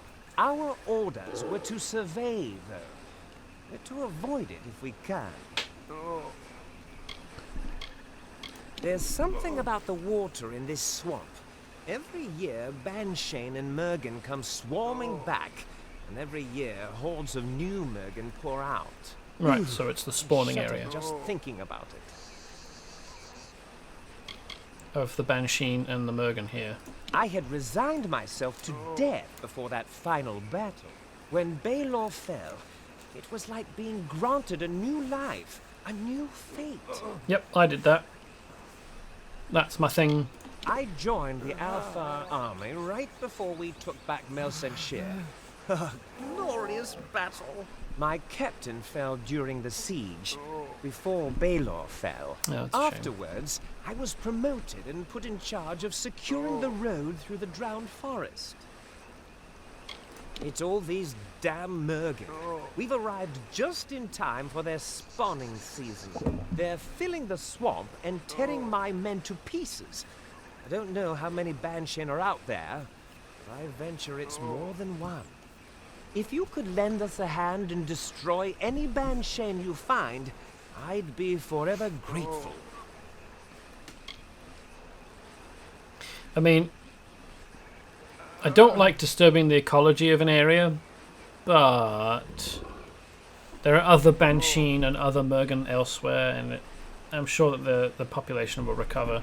It's not like I've been going through and systematically murdering every single one that I've located. And even if I had done that, the game is structured such that they respawn anyway, so it's not... I know it's disgusting to imagine, but Banshane are the mothers of those slimy creatures. Every year they return to this swamp and a new wave of Mergen spews forth. Yeah, absolutely bizarre sexual dimorphism. The Banshee, the apparently females of the species, don't even have rear legs. They're serpentine below the waist. Thank you. They seem to be coming from several nests to the west. Find the Banshane and destroy them. Be wary, they're always guarded by more Mergen. The spawn of Banshane. You'll find them in dark, miserable places like this. Those Dark. tridents they carry pierce steel like it was paper. Disgusting creatures. I never dreamt I'd end up in one of their swamps. The Banshane to the west need to be destroyed. They're spawning so many Mergen. The swamp's overrun. Tread cautiously.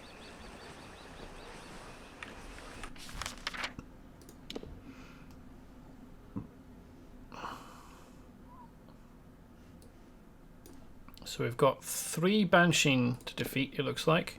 There's 2 Chantries here, or Chantries. We've also got the Sioran Crypt, which I think we will head to first. Bit weird that there's a healer here, and Greetings, traveller. a dude. Well, I suppose he's in the middle of recovering, but he's missing a hand, which is a bad time. He's got damage to one of his kidneys, it looks like. Or possibly it's high enough and forward enough to be his stomach, which again is a very risky thing to have had damaged.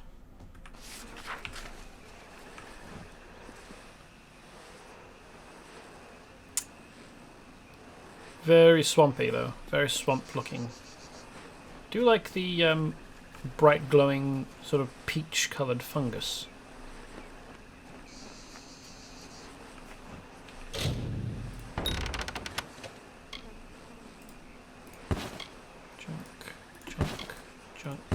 Junk. Take. Yeah. Threadbare lining, novice strings, don't care about those in the slightest. Obviously some Fey ruins. The thing is we've seen this architecture used for not only ancient Fey buildings, but also ancient Alpha ruins, which makes determining its origin, well, it's probably not Alpha given the location. Seems like Melsenshire is the only Alpha settlement in Cluricon, so I think we can probably safely say that these are Fey structures. Although quite what their purpose was, I can't really tell. Like the gates of something? Maybe?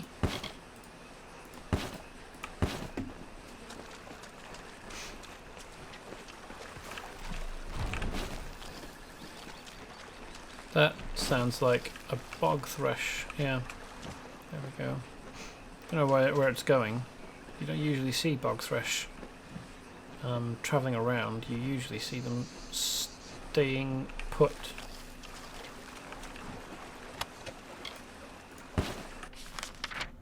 It's going over this way. But we're getting further and further away from the crypt that we need to go to.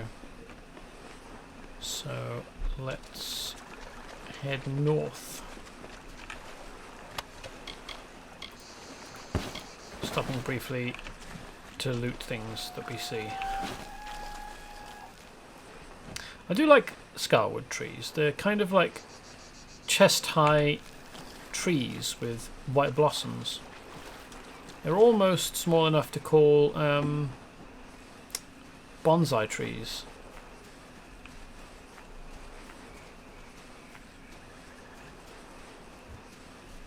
Oh, I thought there was something I could interact with over there.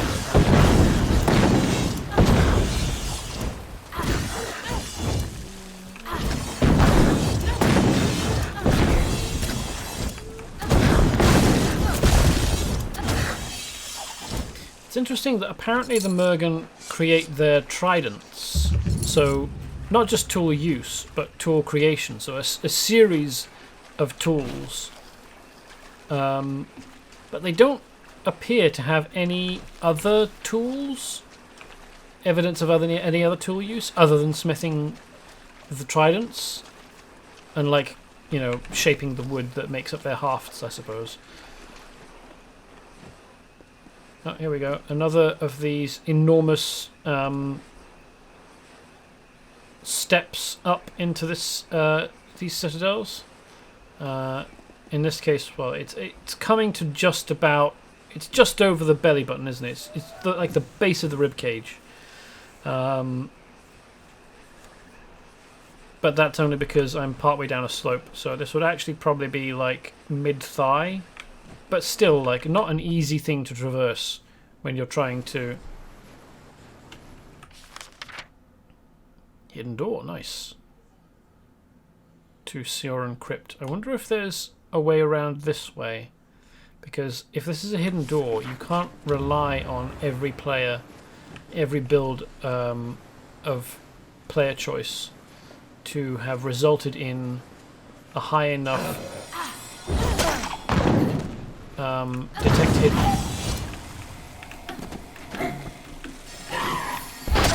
to reliably find it.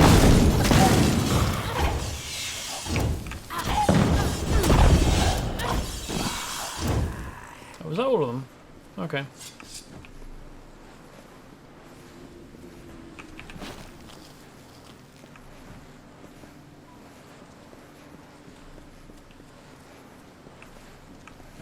Presumably you're supposed to come out this way?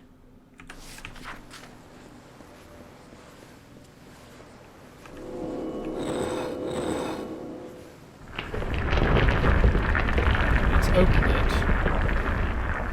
Ah, yeah, here we are.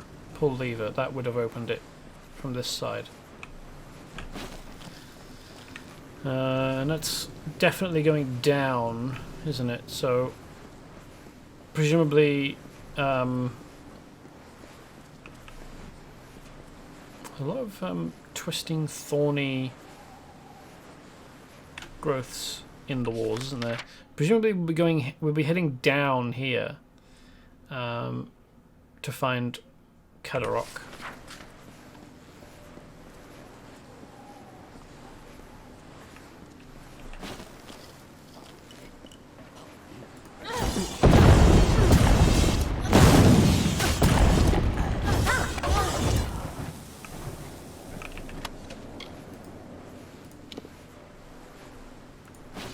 That's a component. I can't. Oh, hello. Destroy it, or no, not destroy it. I mean, I could destroy it. I think I can't add it to junk. Is the word I was looking for. A single boggart.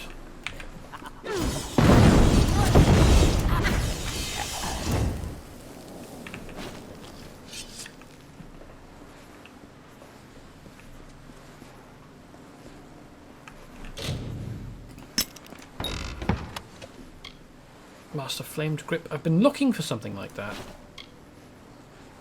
Ingenious Necklace of the Elixir. No, I don't care about that. Or the Signet of the Elixir either. Don't care about that. So what's over here then? A bog thresh. Oh, that's fun.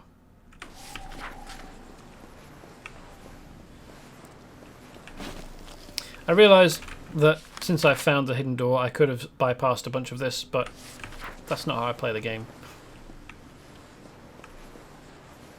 I want the fights.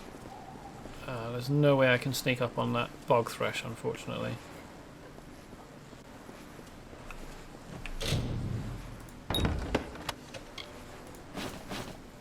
What's ferocity? Chance to steal 20 mana per hit.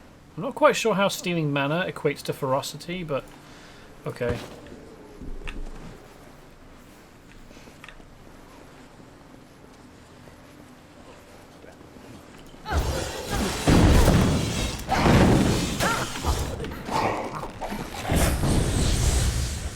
Ha! Launch your attacks into the wall, idiot.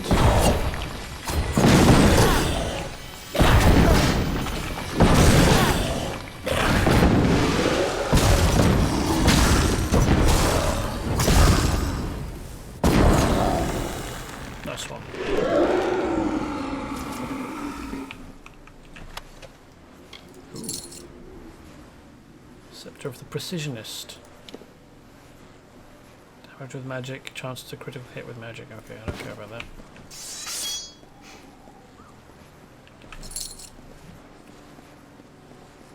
Who's this to? Theoden.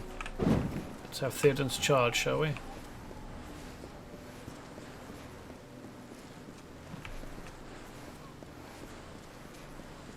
What does Theoden's charge do again?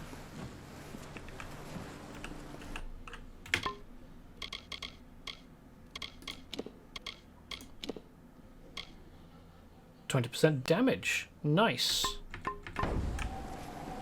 That's quite a lot. Wonder how long it will last.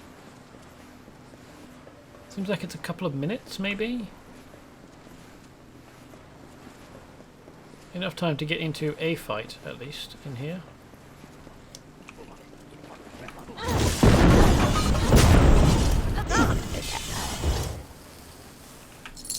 Stacking damage boosts.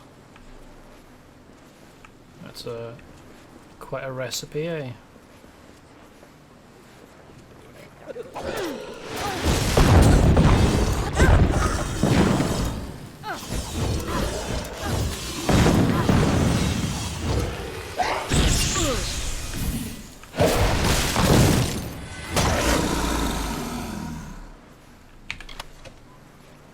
Have a bad time.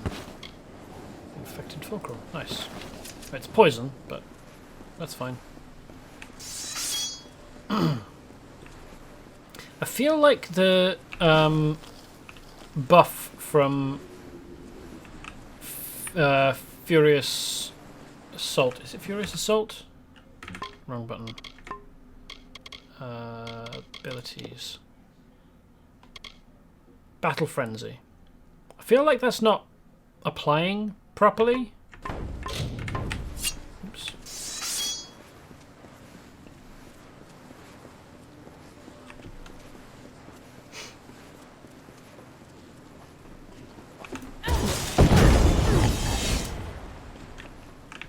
It has a drop. Oh. Okay. Now I might run out of space before this adventure is over.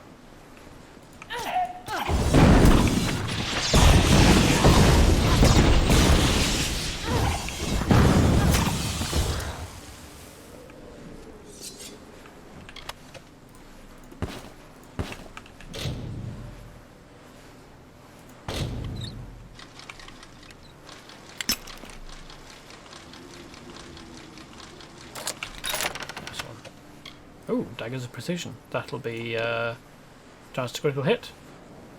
Let's take them and break them down. Yes, please.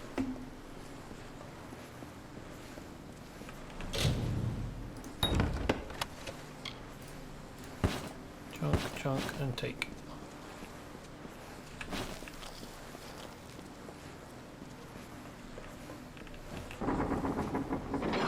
I was about to say, we haven't been going down much, but here we are, about to go down. Still not clear on... I mean, this seems to be a crypt, and I think the whole place is supposed to be a tomb, but still not clear on exactly what function each of the rooms here are supposed to perform.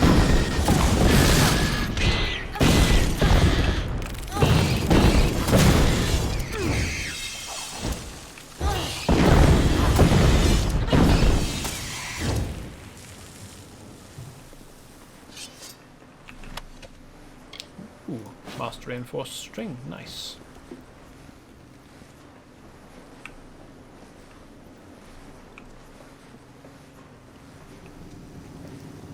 Odd funerary practices, though. If this is a Fey place, why do they have a crypt if they've also got the Midden? I mean, they did say that it was abandoned and they don't use it very much anymore, but...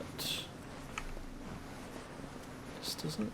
You are Bizerane's cat's paw, then? I knew he had let a mortal into the house's ranks. But this is who he sends to do his dirty work. Fie on him.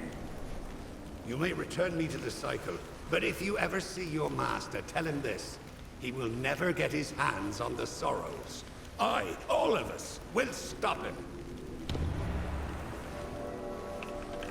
Who's all of us?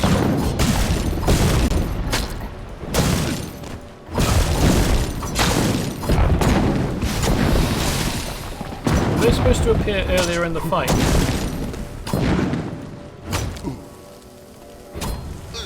There's a bit of a pitiful end. Stun locked into the corner. Oh, come on.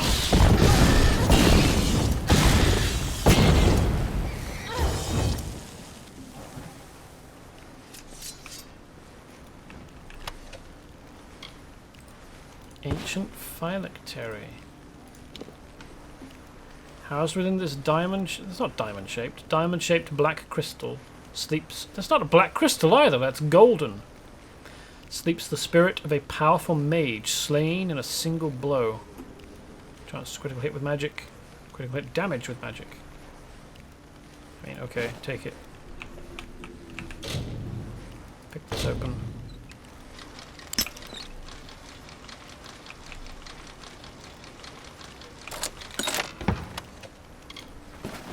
Nab them. What if we bring What's-a-Face here and listen to his sorrows? Again.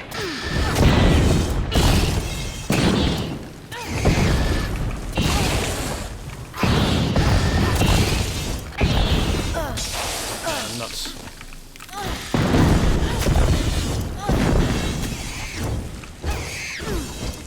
I was hoping that the returning chakrams would interrupt this guy's attack, but they weren't fast enough, unfortunately. Oh well. Giant spiders, okay. More spiders.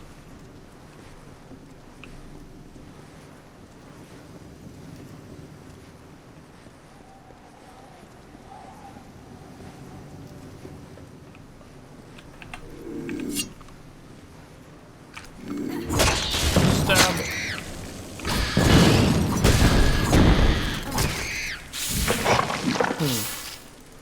That's awkward.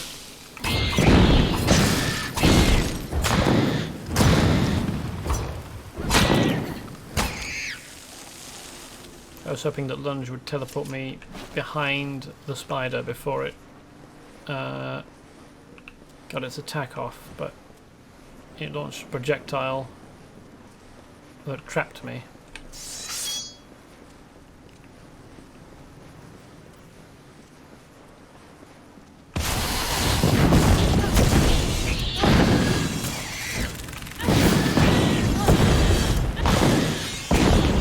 No thank you, I don't want any. I've had my fill of whatever it is that you were going to try and present to me. Junk! Junk! Take the rest. Lovely.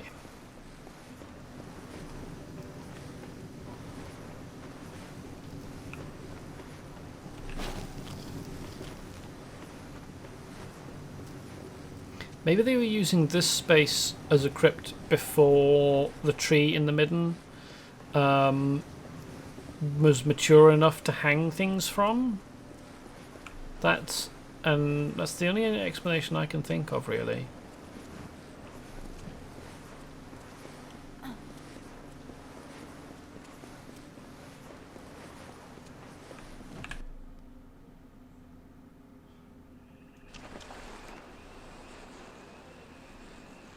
Okay, let's Nelson Shear, sell junk. Oops, right, yes, of course. Furious, smiling upon us now. I've got plenty of supplies if you've got plenty of coin. Have you got plenty of coin? Because I've got plenty of supplies. What things can I sell?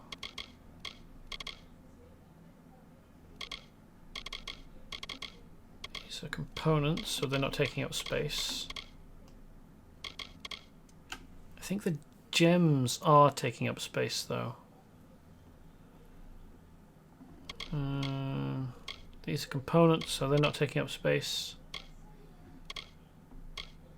I wonder why the Gem of Carnage is here rather than higher up with the other gems. More components.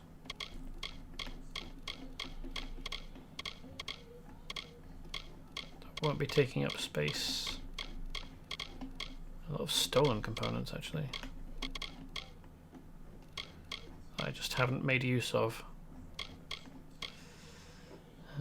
It'd be interesting to see whether combining these two cloudy shards into a shard of the next one up, which I think is Lambent, removes the stolen property from one of them, or whether the stolen property transfers to the new shard that gets created. See, all of this, it looks like a lot, but it's all in my bag. Don't need that. Don't need that.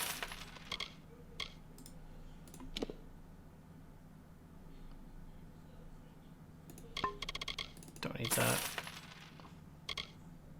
Finding the Astra Inheritance. I've already found the Astra Inheritance. I don't think I need that. Psalm carried by by a member of Balin's Testament. Balin? I think it was pronounced Balin by the people who spoke it in the game. The Red Marches, that's not useful. Note for Redel Main. History scroll note from Cordon Passant.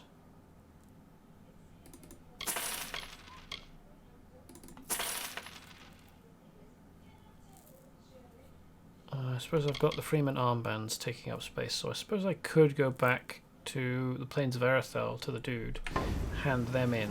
Come back again. So that they're not taking up space anymore either in Ayton, in the Wolds.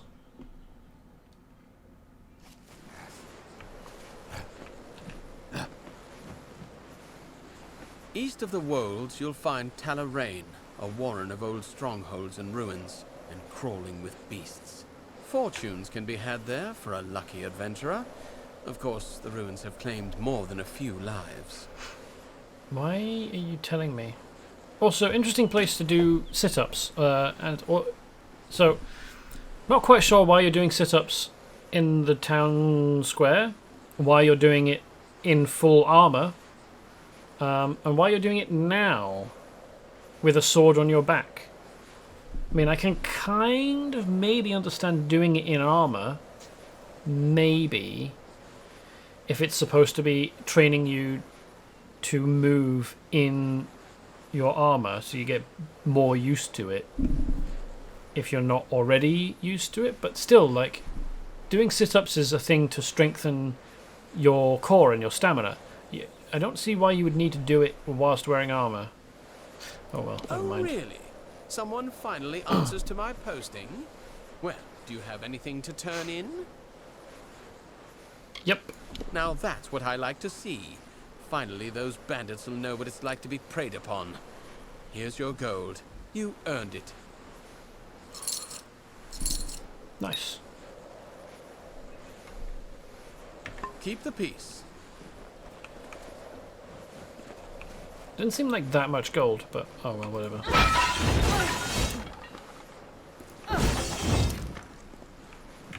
Alright, so that's removed a few more things. House of Sorrows. Got a hand in there, haven't we? Yes. Oh. Looks like the place has been attacked. You have finally returned. Much has happened since you were away. The house has been sundered. Not by Tuatha, but by ourselves. And we just got a bunch of pieces of gear for some reason. The house has rebelled.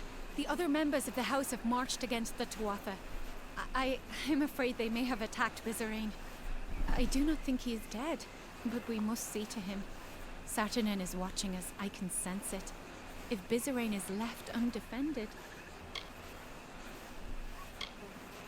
The house must have felt that they should fight against the Tuatha.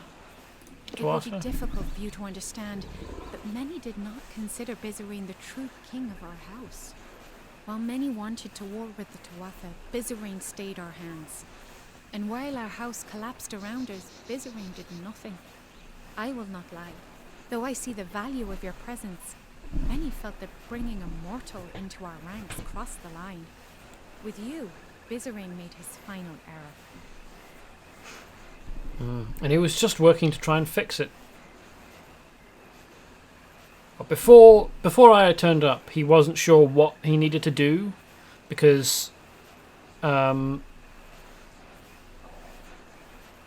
foe that they faced, whose name I can't remember because I'm dreadful at names, was attacking the morale of his house rather than their bodies, so he didn't know how to, and they remained hidden, so and their identity was concealed, so he wasn't sure how to combat this. And then when I turned up, he was finally able to have someone who could investigate and try and solve this. And just while I was working on it, this happens. It's a real shame. We could have made the progress that he would have needed to maintain his kingship. Yes. Unfortunately, the doors to the house are barred from the inside. I'm capable of shadow stepping through, but I'm afraid that you, as a mortal, must take a longer route. Go through the proving halls, but be warned, Bolgun roam those corridors now. Saturnin's already started moving to crush us. Oh, yeah, Saturnin, that's the Farewell. one. Okay. Apparently that's shadow stepping. Surprised I can't just enter through... Oh no, that's a jump point. Oh, okay. So I will have to go through the proving halls. I did notice whilst I was in there that there was another exit over here, but it turns out... What's Maltham doing it down there?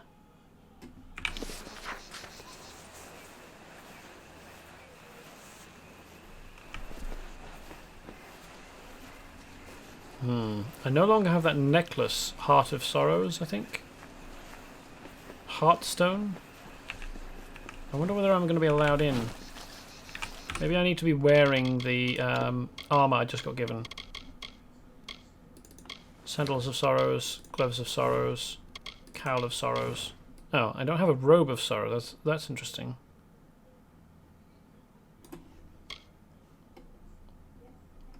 The Weeping King's followers enlisted these relics in their crusade against the despair threatening to overwhelm the House of Sorrows. So I'm getting a bunch of mana regen per second and fire damage, ice damage, lightning damage, +2 to sorcery abilities. Interesting. Lowered mana costs and mana regen and health. That's pretty cool. My armor's better now, and my mana regen's not as good, and of course I don't get the +2 to sorcery abilities, but yeah, I prefer my gear, to be honest. Very curious. I want to come down to Malthon and ask him what is going on, or why he's not involved with the House of Sorrows anymore. What's this? Some gold.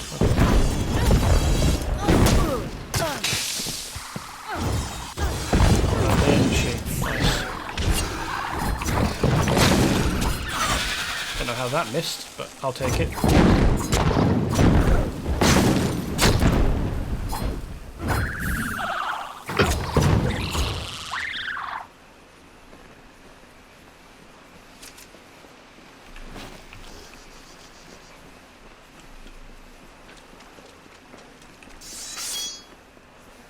why he's wandered in here. This isn't where we met him.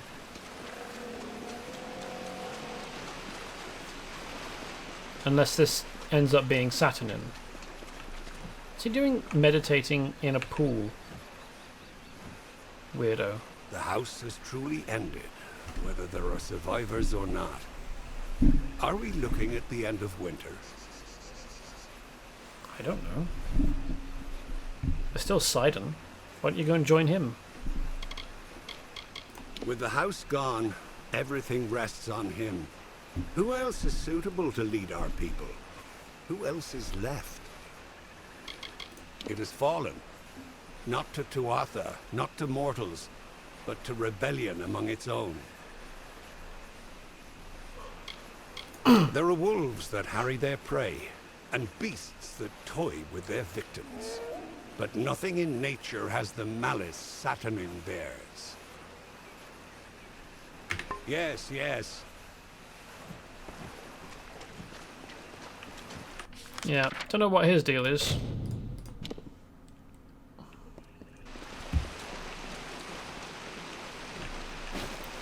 Now I am curious about whether I'm going to be allowed in. Oh, I am. Okay, good. I presumably only needed that necklace whilst I was doing the trial. I wonder if this gem is going to talk to us. No, we are going to get attacked by Bulbins.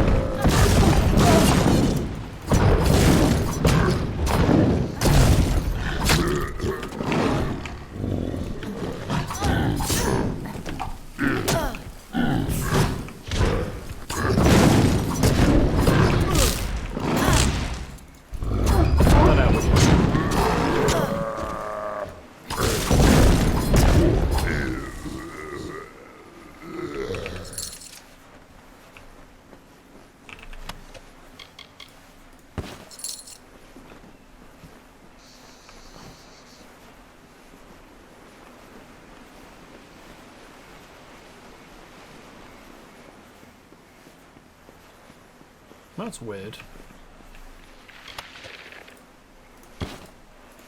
There's a jump point here. For no reason.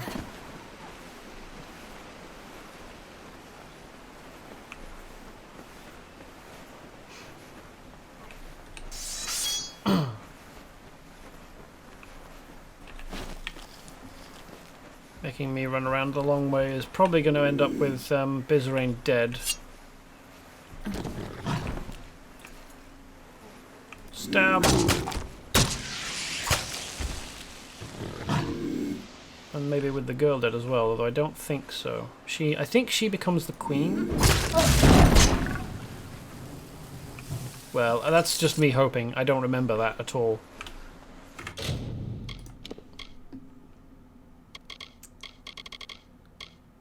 The spelling. There we go. Confirm. What's this? Your refined battle techniques allow you to reflect damage back at your opponent whenever a relentless assault is in effect. Oh yes, of course, tied to that. Haven't ever needed adrenaline surge. I might need to go through and respec.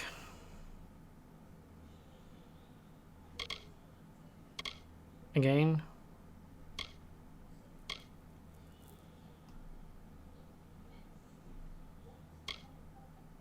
Oh well, let's just increase this, because we definitely are getting use out of it, aren't we?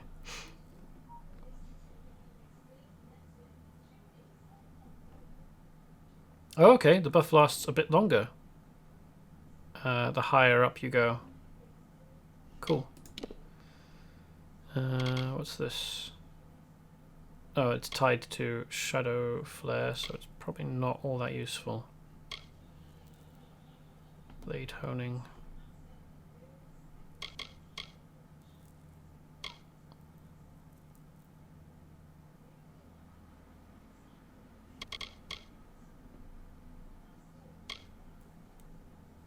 Would that use up the last % of our available mana pool?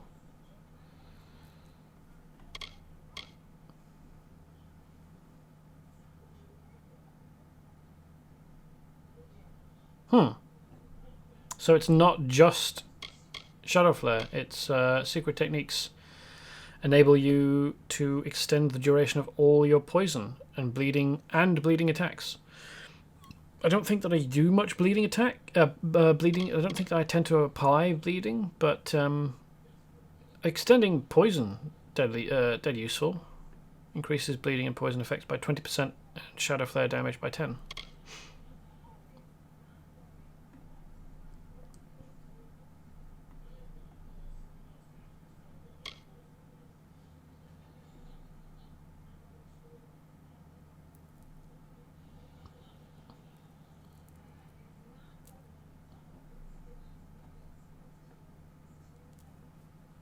That might be useful to get, actually. Sure. And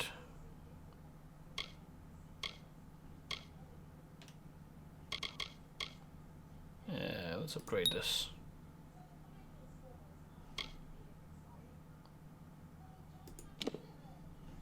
And now we can unlock the Universalist.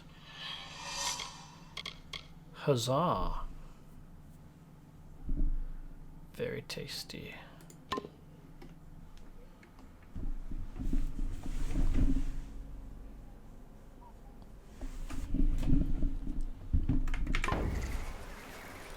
Achievement unlocked. It is your destiny. Your density.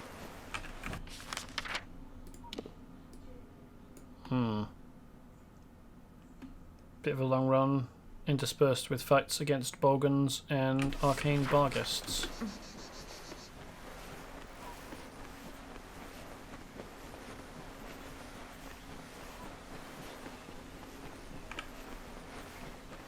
Nah, I'm not going to get around behind them, am I?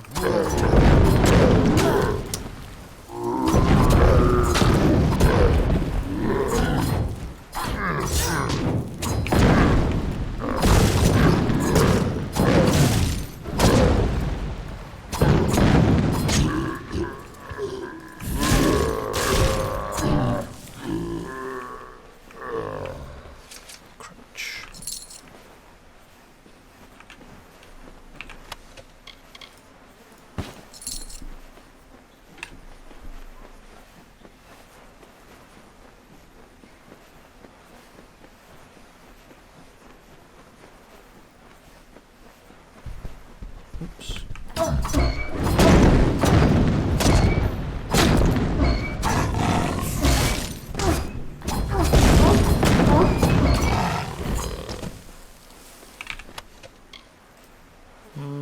Okay. Also, don't really care.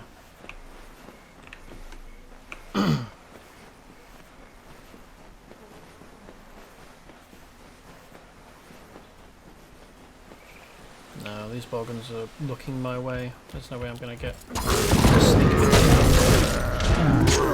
Come on! How flexible is their ability to fucking.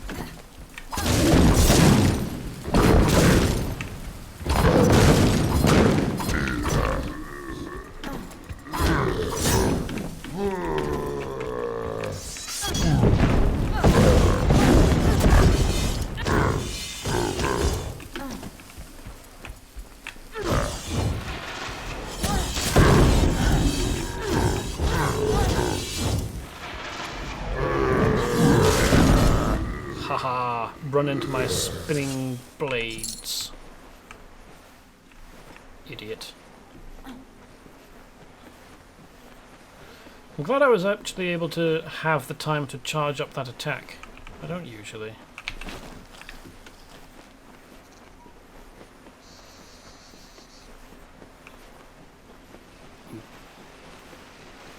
Herb.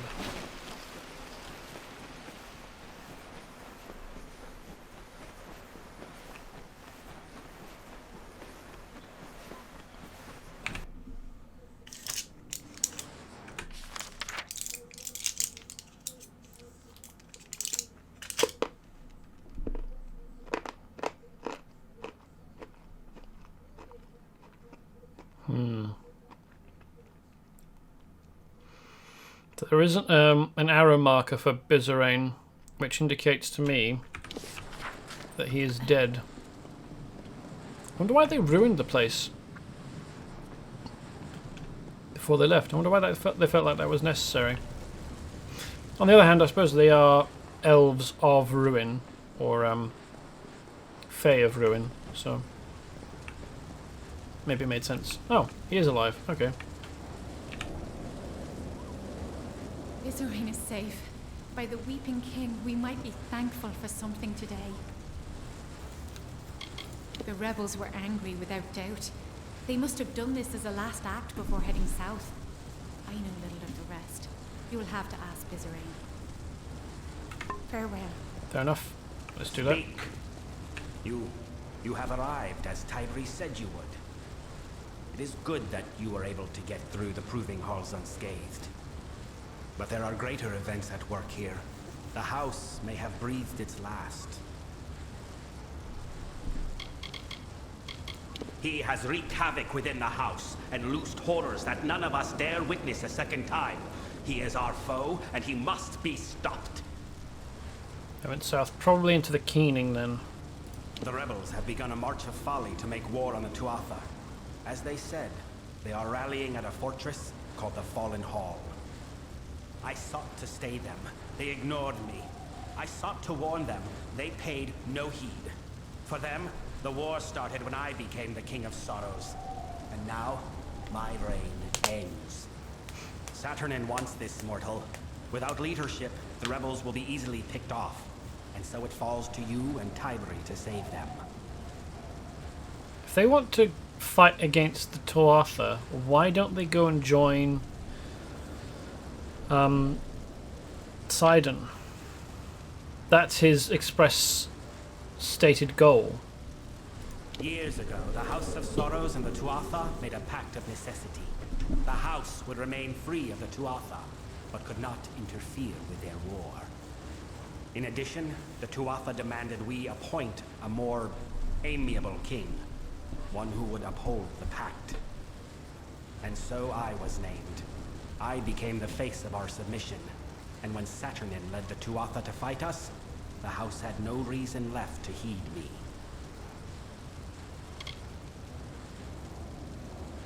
Someone leading the Tuatha to attack the House of Sorrows should have broken the peace treaty.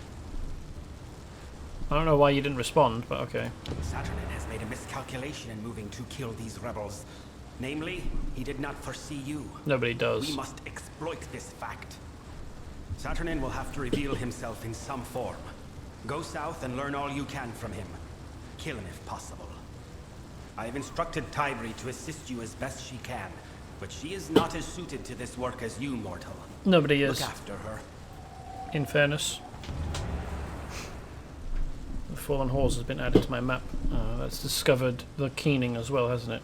Assuming that the place is in the Keening, it might not be. They are in the Fallen Hall. Save who you can, but more importantly, we must learn what we can of Saturnin.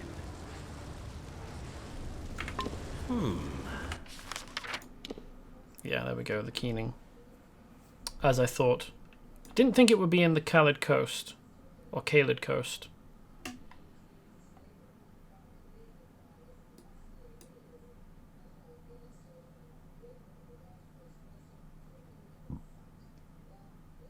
But yeah, we've still got the Drowned Forest to explore. Can I fast travel from here?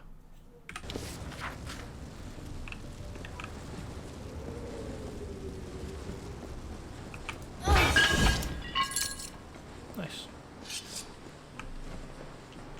Can I leave through the front door that she said was barred?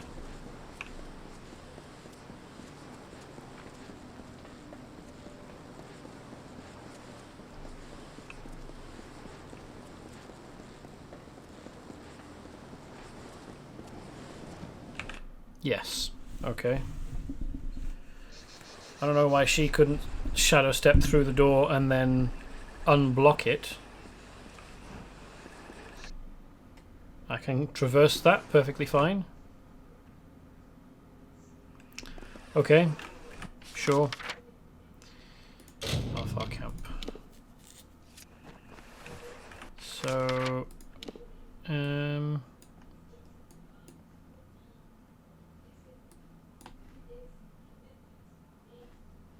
clockwise, I guess.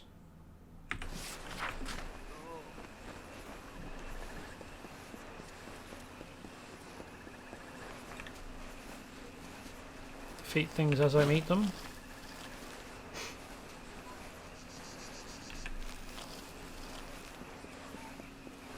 Who's this to? Thara. Alright, let's take the Thara. Hello, Mergen.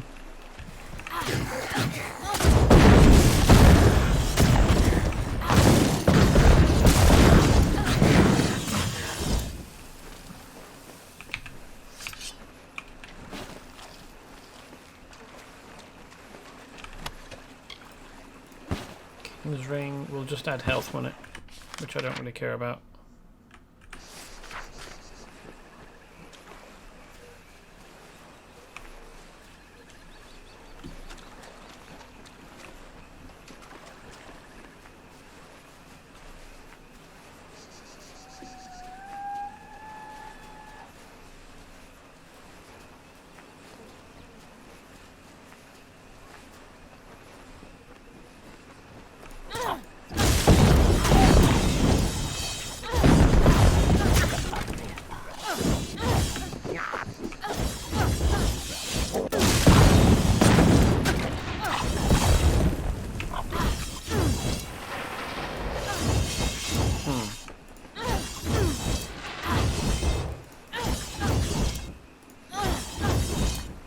Not quite sure how to do the combos.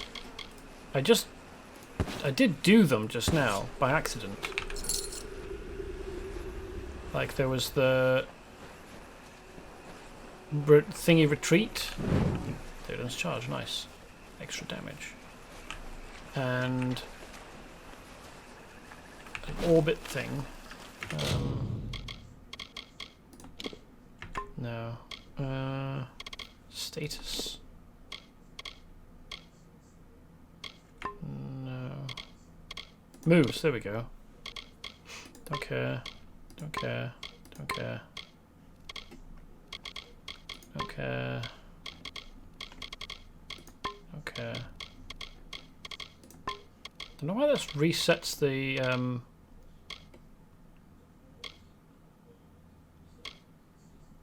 hold. Oh, orbital blades is dodge, attack, attack. Okay.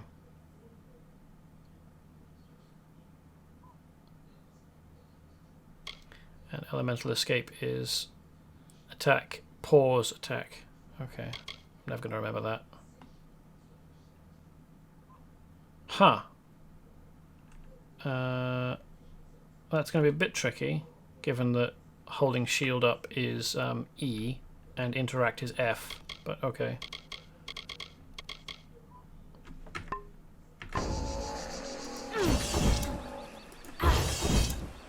Maybe it has to be an enemy.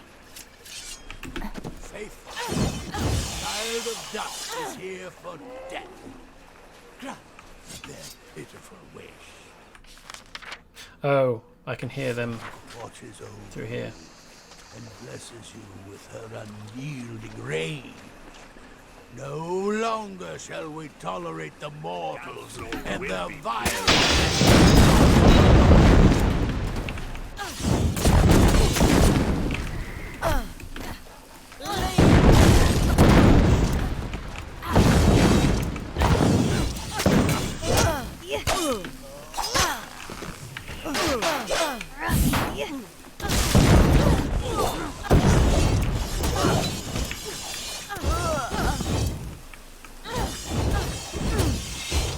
Smash the mirror. So, the undying mortal from the well has returned. Yep. Your mere existence is an abomination against all things. Oh well. How can you not see this? Yeah, so are you, Gadflow. I mean, I could just say abomination, how so, but I don't... I mean, I think I see. I'd rather accuse him of being an abomination as well. Mortals pervert the world, twisting it to their own ends. Your unnatural new life is only the latest in a long line of your kind's debaucheries. But Tiernok the Merciful chose me to be the cure.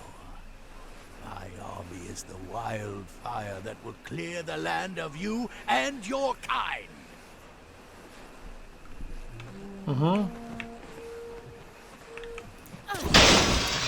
Is that the last of the thing? Oh no, there's another one here, okay. And that destroyed it. I guess maybe I didn't need to bother conversing with him. Conversing? Conversing, what did I overpronounce that? It was fun accusing him of being an abomination as well. Weird how he ignores the fact that humans occurred naturally on the planet. Mortals. And then called us unnatural.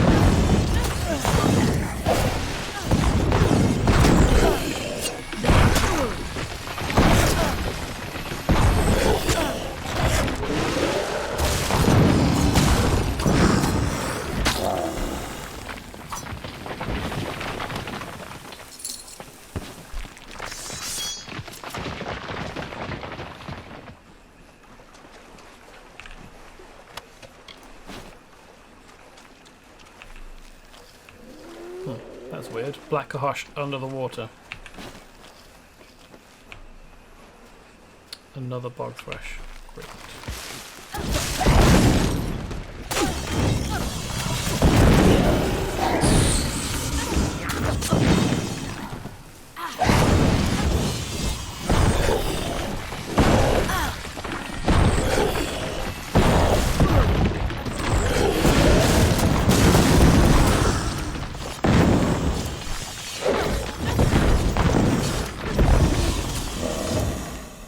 Nice one.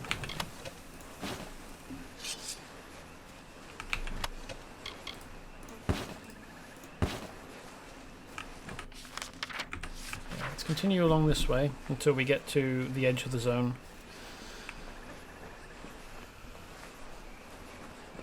Well, until we get to the pathway that leads towards the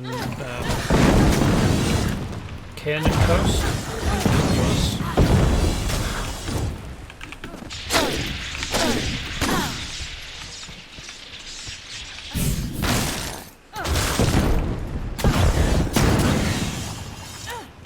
Nice. I should definitely have unlocked those combos before now, because they make combat much more interesting. That's my bad.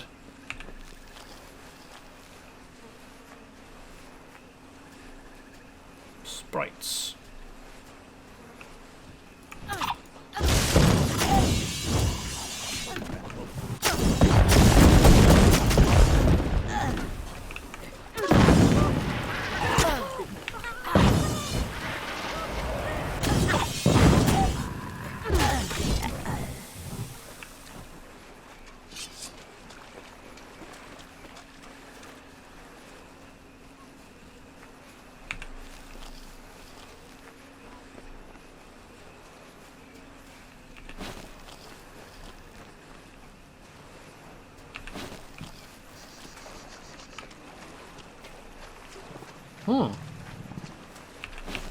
There's a Fey Hollow ahead. Yeah, somehow managed to miss that. Alright.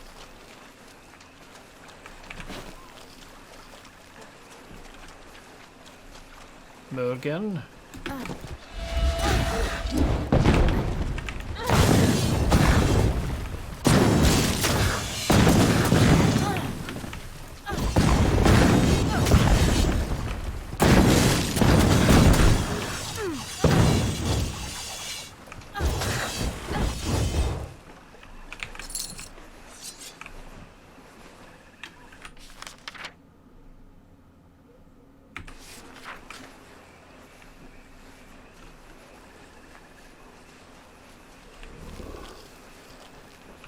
Discover this area.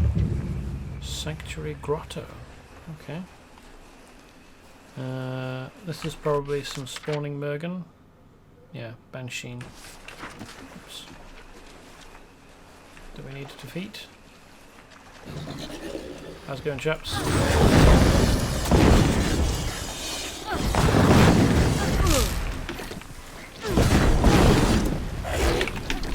Ha! Missed.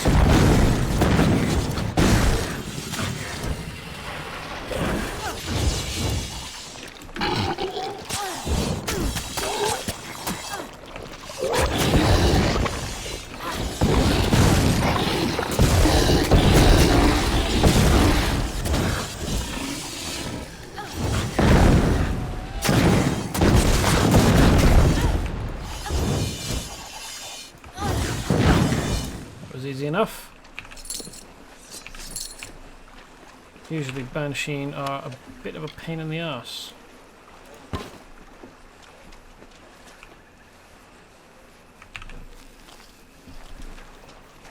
But my bonuses are adding up. And I am ever more formidable.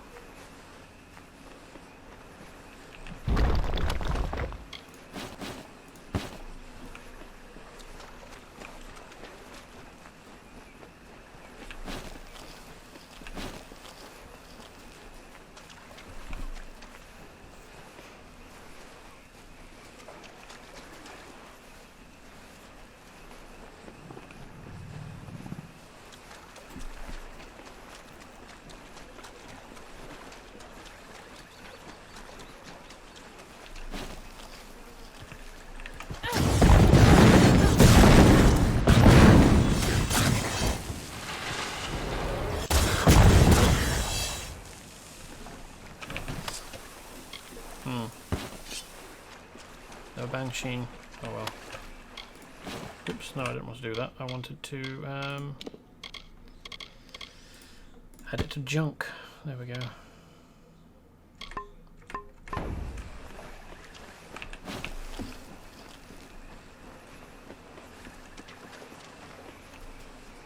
Not really sure why I'm keeping jewelry items. I mean, there are a few that are like story relevant, but wonder why this wasn't marked on the map. Bonlach. There are a few that are story relevant, but the main reason I'm keeping the swords and armor is because they actually have a physical appearance. Most of the, well no, none of the pieces of jewelry do, and so they don't have. This is deeply suspicious to me. Tiniat's Burial Cairn. Is this going to spawn a fight? Ooh. Crude Iron Hammer. Tiniat's Hauberk. Apparently it's not going to be a fight. Just a hammer lying on the ground there. I mean, yeah, that kind of... It's pointy, but it's not drawn out and pointy enough for me to call it a pick, I don't think. It could be a mace, but no, I think that's a hammer. And, like, actually a functional hammer. Armor.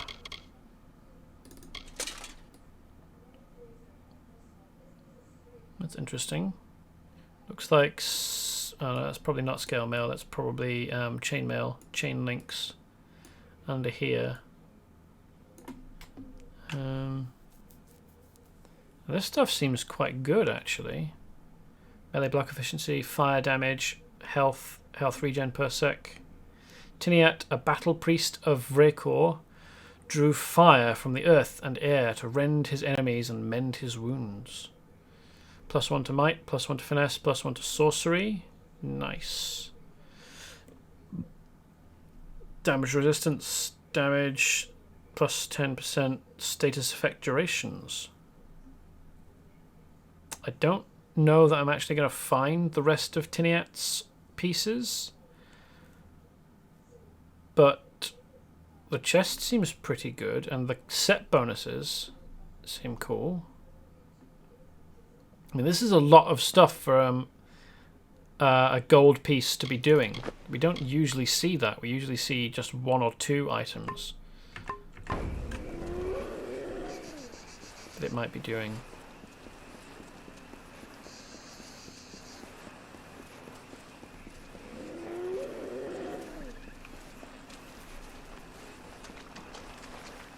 It was a bit of a weird zone, like it wasn't even hidden. It wasn't revealed on the map, but it wasn't like behind a hidden door or anything.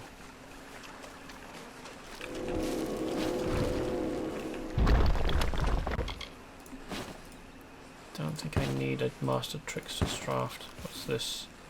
Bog Thresh. That has seen us, okay.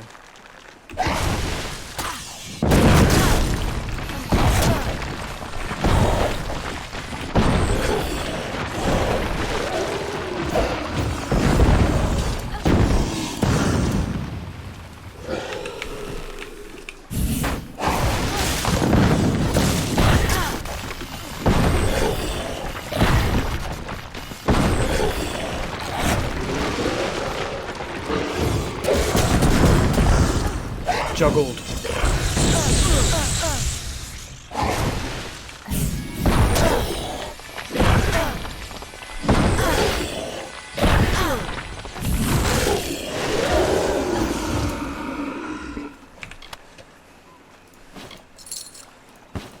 Don't know why the game thinks I still care about minor potions of various restoring.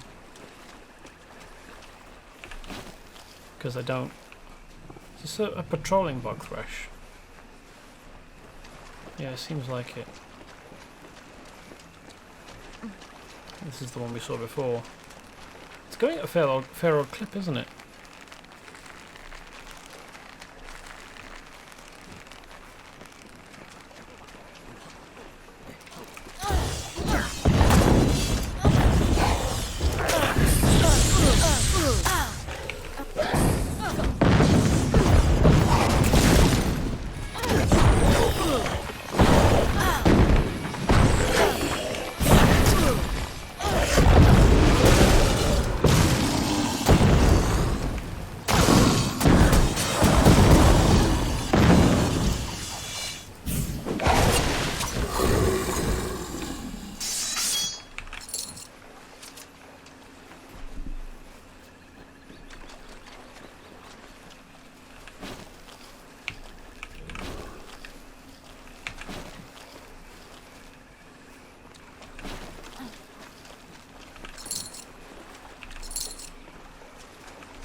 Ariel Perian.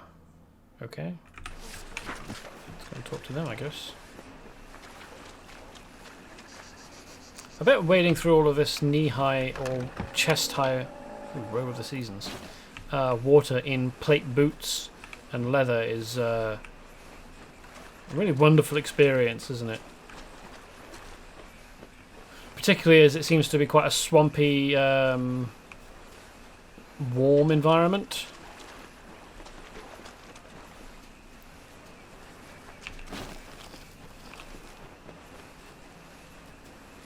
Yeah, I bet this fucking sucks. Oh yeah, I got a piece of armor, didn't I? Robe of Seasons.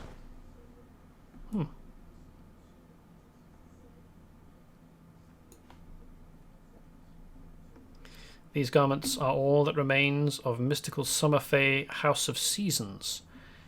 Interesting. Okay. So we've got House of Summer, House of Winter. Apparently there used to be a House of Seasons. 30% mana regen per sec, 16% lightning damage, resistance to lightning, extra mana, chance to shock enemies when attacked. Let's put our usual gear back on. Oh, it's a gnome. Hello, gnome friend. Have you perchance met an Almain around here named Deod Dungaris? No. The damned fool got himself dragged off by Morgan. He's probably dead then, unfortunately. I'm a field researcher for the librarium in Edessa. Oh yeah, been I there. travel and acquire items for gnomes who know best what to do with them. That's certainly an opinion. I hired him as a porter from the Rathier docks. It wasn't easy finding someone to accompany me to this swamp. Of course, the instant we're in sight of the castle, Morgan ambushed us and made off with him. If the disease and wildlife don't kill you, the Morgan will. As you've realized, if you've come this far, it's a dangerous swamp. Yeah, mostly because I'm in it, but I understand your perspective. I hadn't expected to be delayed there for so long. It was just impossible to sneak through the opposing lines before the siege was broken. Yeah, odd that. It's almost as though they didn't really want you around, huh? Little Arthur, whose lines you were attempting to sneak through. Nasty creatures. They exploded out of the water and snatched Deod before I could react. I am on an important mission for Templar Julius Maven. He has sent me to recover an artifact from Bunlock, this hulking castle here. Things haven't gone entirely to plan. I got stuck in Melsenshire for what seemed like an eternity, and now Morgan have run off with my porter. Could you help me out for a bit?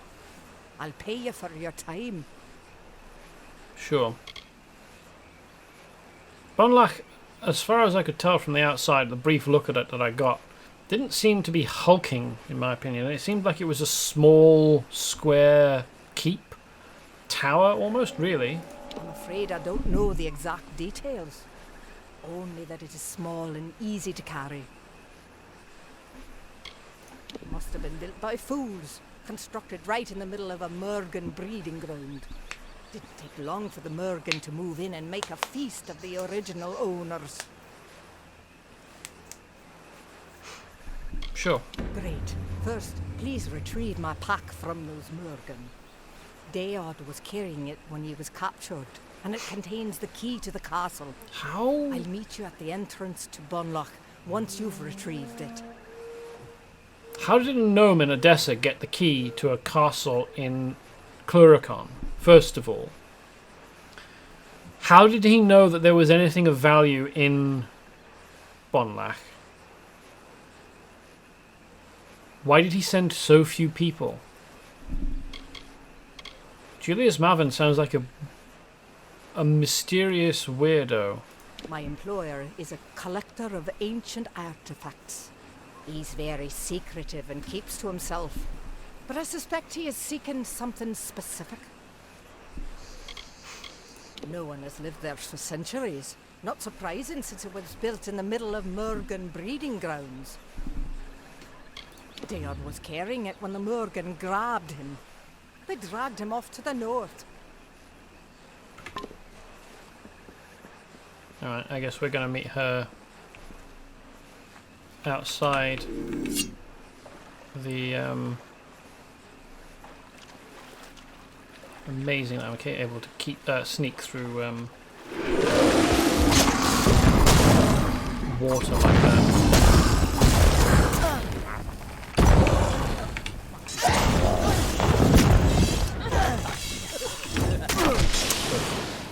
Stuck in an animation, couldn't react.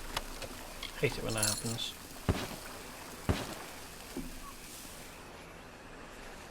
I'm guessing we're going to meet her outside. Oh, okay, so it's a bit bigger than I thought it was, but still not anything like what I would describe as hulking. I'm guessing we're going to meet her outside of Brannock. Yeah, so it's not exactly wide or anything. Let's try and get a better view of it.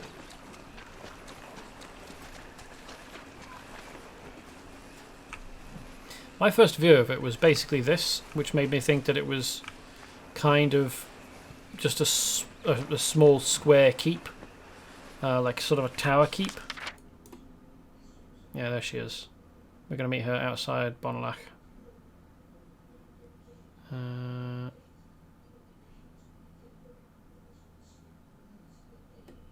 Okay.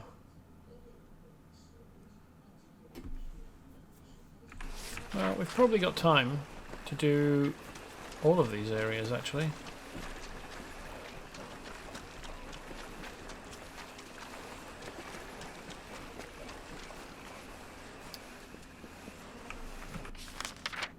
The Chantry and the Banshee and Ariel's Pack and the last of the Banshee here.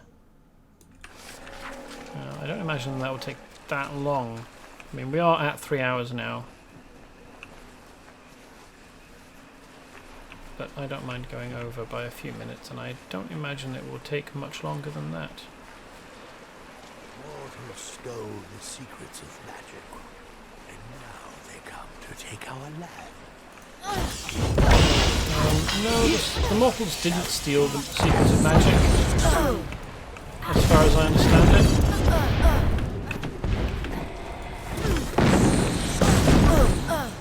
They asked to learn, and some of they agreed to teach.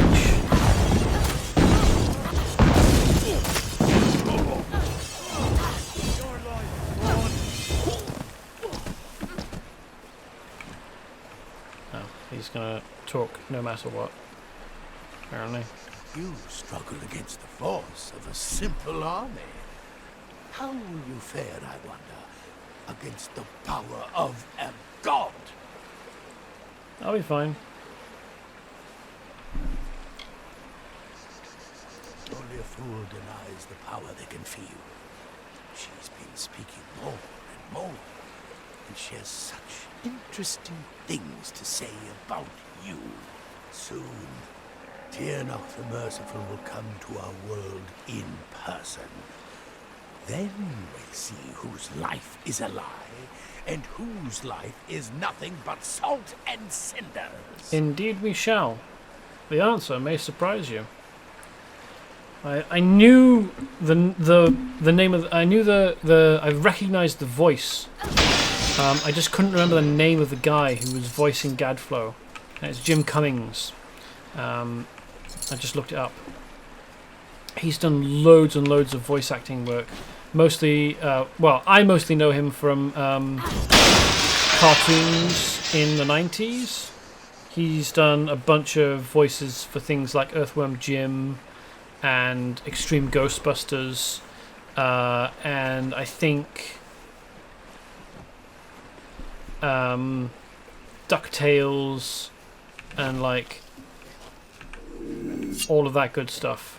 Is this going to turn around suddenly? No, good out. Stab. So Jim Cummings is quite a prolific voice actor. And he's got a very, very distinctive voice, which is why I recognised him just then as the voice actor of Gadflow. Well, I mean, generally, but just then I was like, I recognise this voice. But I can't remember their name. Let me look them up.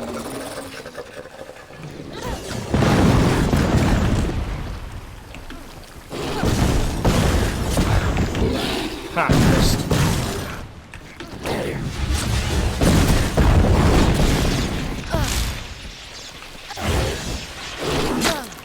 Nuts.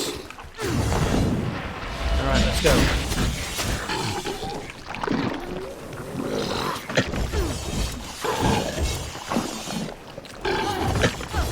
Would you stop vomiting up Mergen pods, please? It's very unpleasant.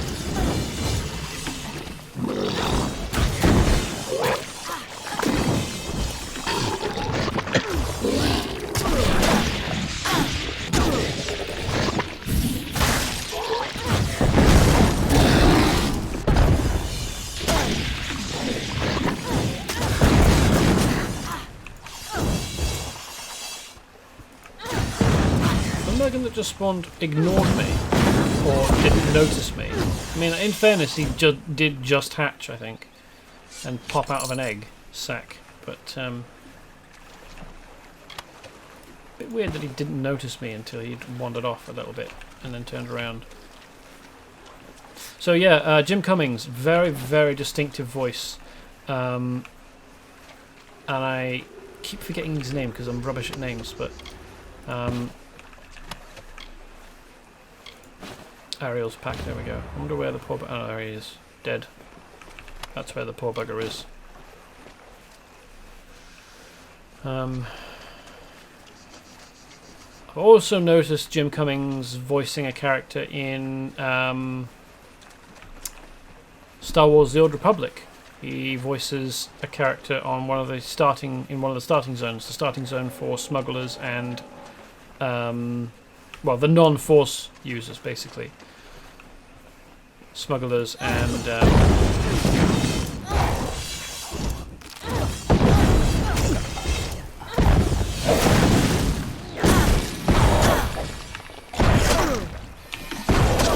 oh, come on.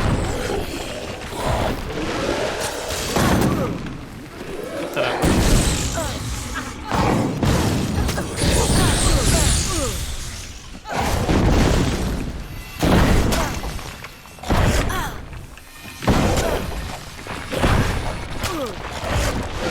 I dodged that attack. How did it still hit me?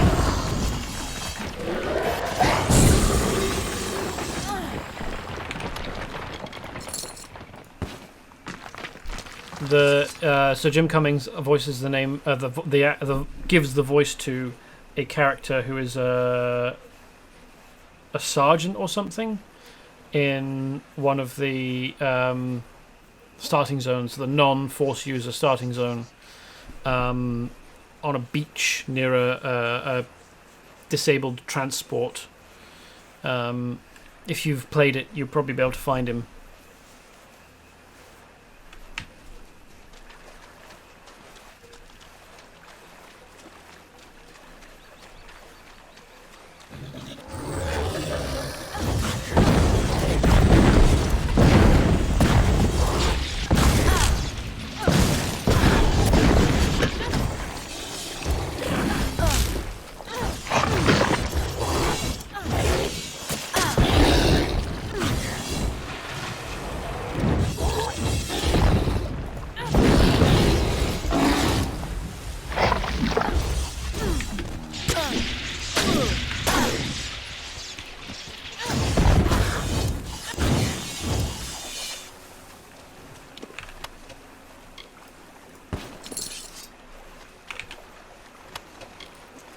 I feel like the game's definition of how long a pause is between attacks, so that you do the jump backwards attack, is a bit arbitrary and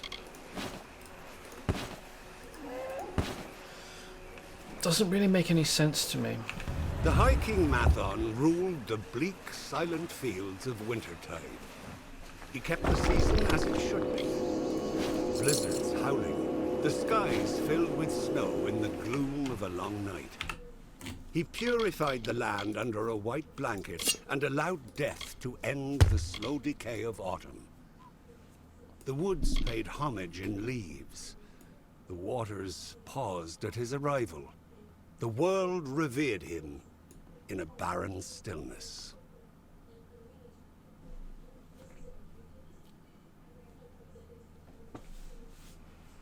This solid block of ice was found by Varani fishermen on the Icebrine coast. It has since changed hands various times, and is thought to have been lost at sea after an attack by the notorious pirate Dead Kell. Interesting. Okay.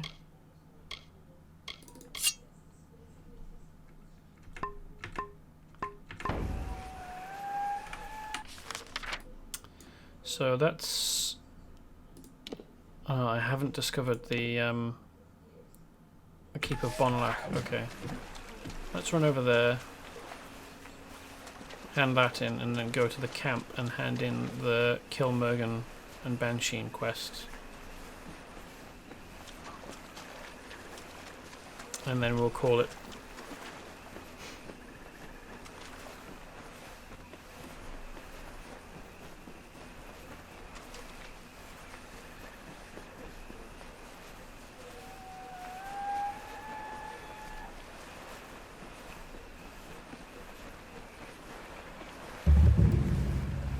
All the gnomes I've met have seemed fairly flippant about the lives of the non-gnomes that they've had serving them. There are rumblings in the Court of Winter. There are Fae who are preaching beyond a world of rot. They fly in the face of sorrows, the cycles. They do not honor our tradition, but they are wrong.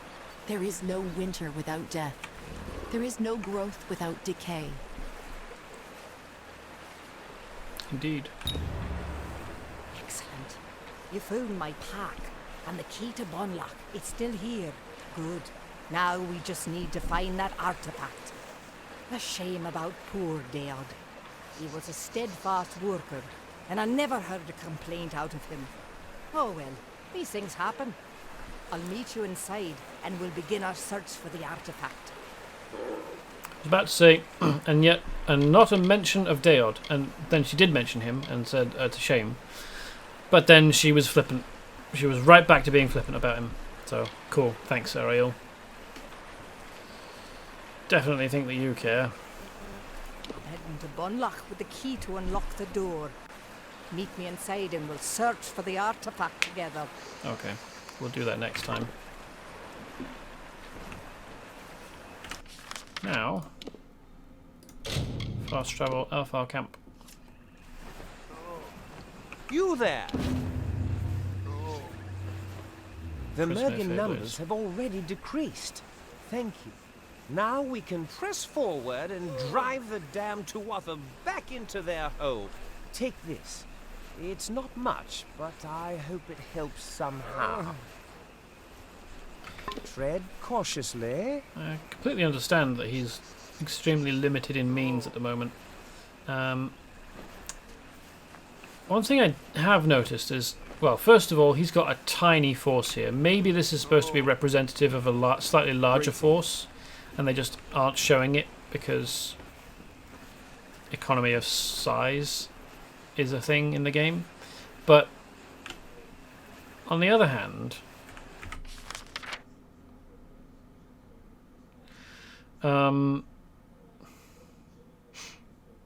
we haven't actually really met any Tuatha in the Drowned Forest other than at the Chantry locations, and they aren't really what I would describe as a force. They were just kind of guards. There may be some in the Caelid Coast, I guess, but I think that they've retreated all the way back to High Fulgon.